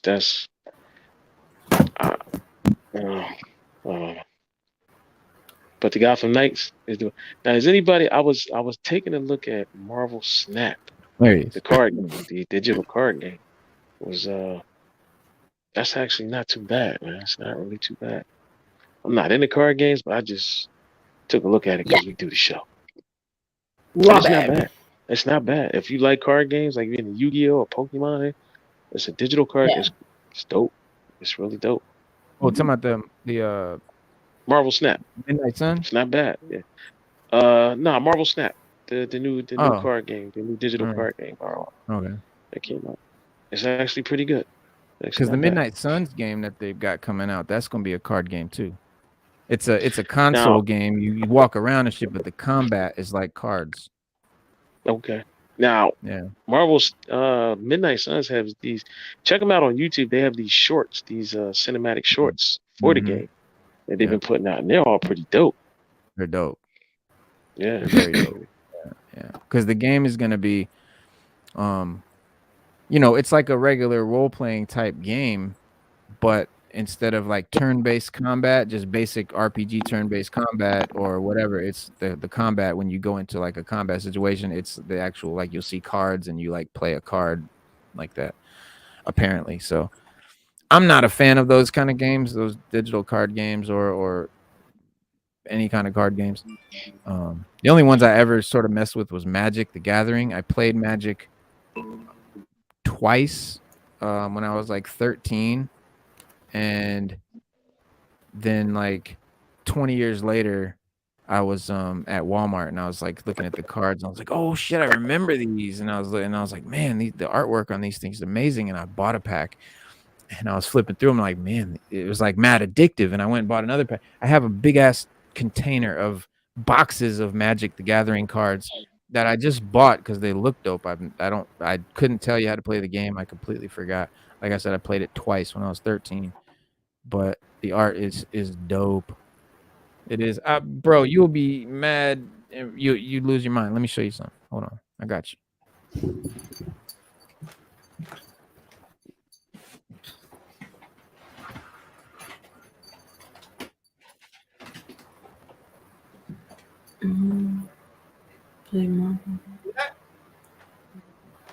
Woo! Look at that.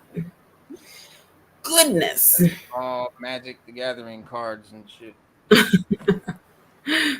What's going on? What is going on? Yeah, these are my little decks and shit that I made. Fucking yeah, bro. These are, I got the little plastic cases on them and the whole nine, bro. You would think I was a fucking real Magic the Gathering connoisseur, like a real badass in the game, but I really could not tell you how to play it. But I'm ready. If somebody could teach me, you been collecting who teach me how to play Magic, I got the business. I'm ready. You better go on YouTube, man. Better go on YouTube, man, and get a YouTube video. They'll tell you all you need to know. That's true. You like a 10-minute little instructional video. So and apparently some of these are worth money. Like I took these to the comic shop. Oh hell yeah! Whole little binder and shit, and I had him flip through, and he went through like a couple pages, and he started pricing the cards, and it was like $180 he got up to, and he only went through a few pages. But yeah, these are guys, you have a little gold line on your hands. Gorgeous. They're just really cool looking. But these ones are the ones that I like the most. These are the Japanese.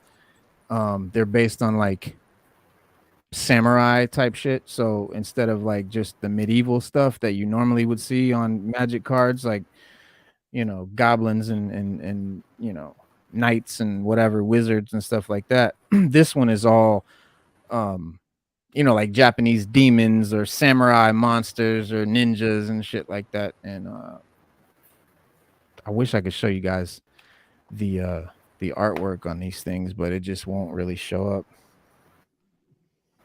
But they're crazy. Let me try to get you. Let me try to put a picture up here. You could see. You have a. Do you have a Time Alpha? A what? Reno? Do you have a Time Walk Alpha? Time Walk Alpha.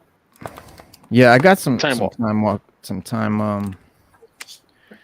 If you have a Time Walk Alpha, that's an expensive. No, I thought I got Planeswalkers. I ain't got no Time Walk. Do you have a Black Lotus Alpha or a beta? It's possible. Do you have a foil? Intuition. I got a bunch of foils. Judge Promos. Magic the Gathering. I have no idea, brother. That's one of the most expensive ones. Do you have a Volcanic Island? I don't think I have anything that's like super expensive. I don't think I have anything super crazy, but like I said, man, I literally I organized them, you know, by element. Like I guess there's earth, water, fire, death, whatever, different elements and shit. So I got them all separated, but yeah, you have a time vault. It's worth some grip. You have a time vault card. Normrad said the most valuable one is the Black Lotus. Black Lotus. Black Lotus, yeah. Yeah, they are.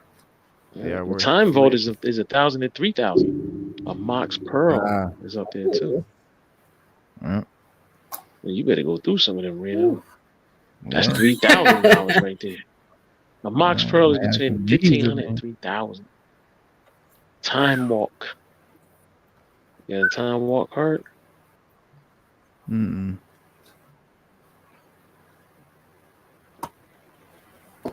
What about Time Twister? But I don't know, bro. I don't know what I got. You asking me these card names and shit. I don't know.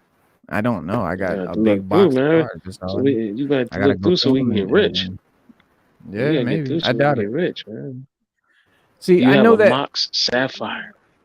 A Mox Sapphire is worth $2,000 and $13,000.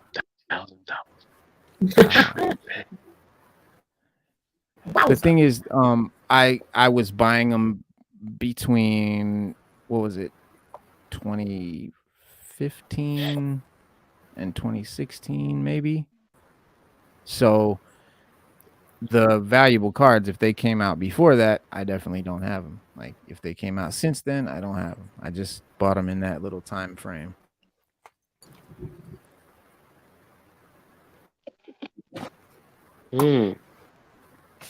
But you can see how I get when I collect shit. I really collect shit. Gotta go all in. Yeah, you got to get a Black Lotus one, man. You got to look. You got to look through and see if you got a Black Lotus. You sitting on about 100. Yeah. If I got a Black Lotus, we'll chop it up. Well, I'll whack it up with you. Yeah, if you got a Black Lotus, you was the man. You're definitely the man. If you got a Black Lotus. Oh boy. There is a lot of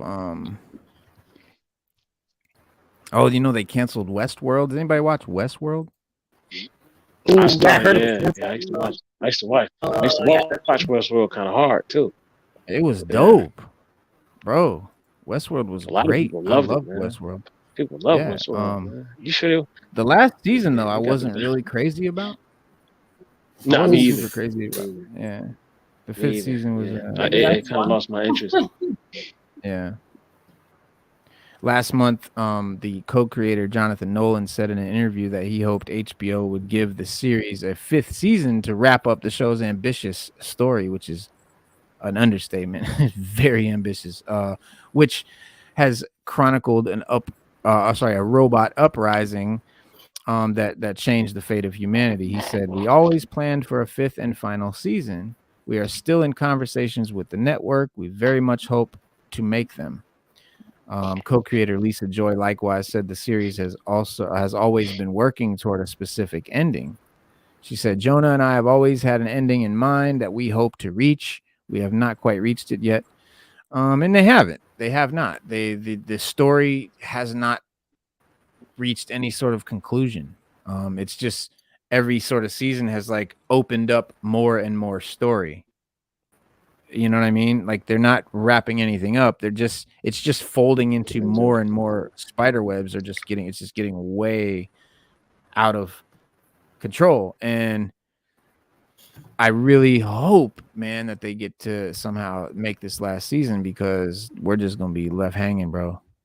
Because an expensive fucking show. I mean, they spent shit ton of money on this show. I mean, if you watch it, you see you can just tell it's just mind-blowingly expensive. All the CGI stuff. Oh yeah, they said we got to cut that.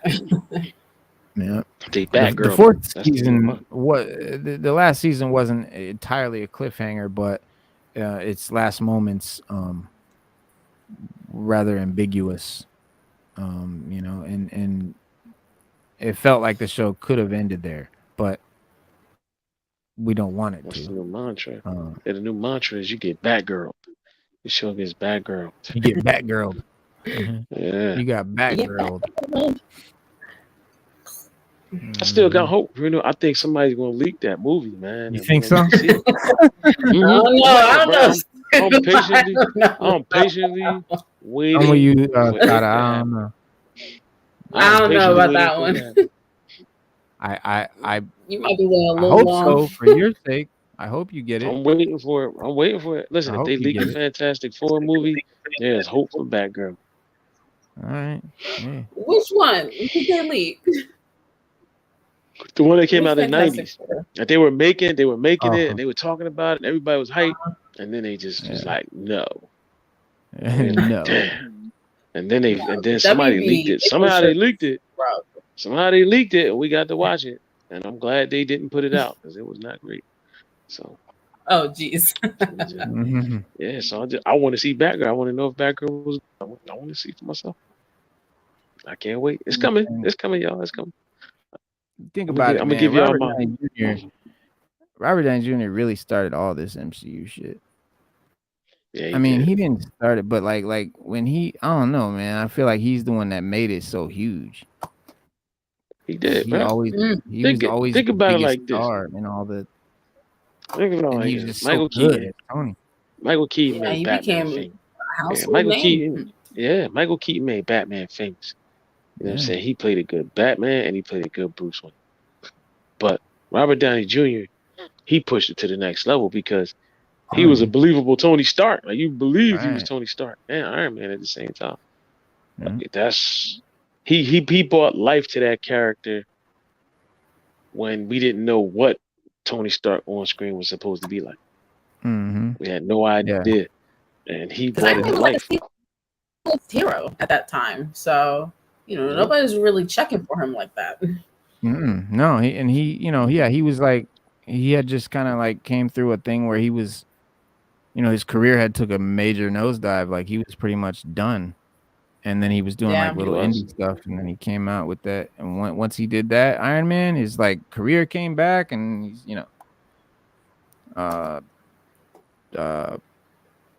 what's his name, Sherlock Holmes, and all kinds of shit, bro. Dr. Dolittle. I mean, his career definitely took on a whole new life after Iron Man. He could live off that for the rest of his life. Exactly. And he could have done nothing before Iron Man. $1 million for 10 minutes in Spider-Man: Homecoming. He got paid like $8 or $10 million for a 10-minute cameo. Crazy. And not because he's Iron Man, because he's Robert Downey Jr. So that's what I'm saying. Like he needs to get more props for what he's done for this community. Like he really did put this shit on the map as far as like comic movies really being a thing that's taken seriously. And actors that are serious actors wanting to be involved in comic movies. It's hilarious. It's awesome. Well, guys, it is our 3-hour mark. We are gonna call it a show. I think we're good. Because I've got a whole big Star Wars thing I wanted to dive into, and we didn't dive into it, and there's a lot to dive into. So I'm not even gonna start to unpack that until Wednesday. So we'll just do it. It's the Star Wars day anyway, so we kind of jumped it. So big Star Wars show Wednesday, guys. We'll be here at 6:30 p.m. Probably 6:40, but we'll be here. Monday, Wednesday, and Saturday, 6:30 p.m. Eastern Standard Time. Please leave us a comment in the comment section. Please subscribe if you haven't seen this show before, and if you came in late, rewind it, watch it from the beginning, and we'll see you guys Wednesday. Thank you for chilling and hanging with us. And when you do watch it, don't forget to leave a comment. Lito's Way and Slade Wilson. And yes, please leave a comment. Even if you're in the chat, please leave a comment. Please. Yeah, come back and leave a comment. It's all good. You can do it. Peace, guys.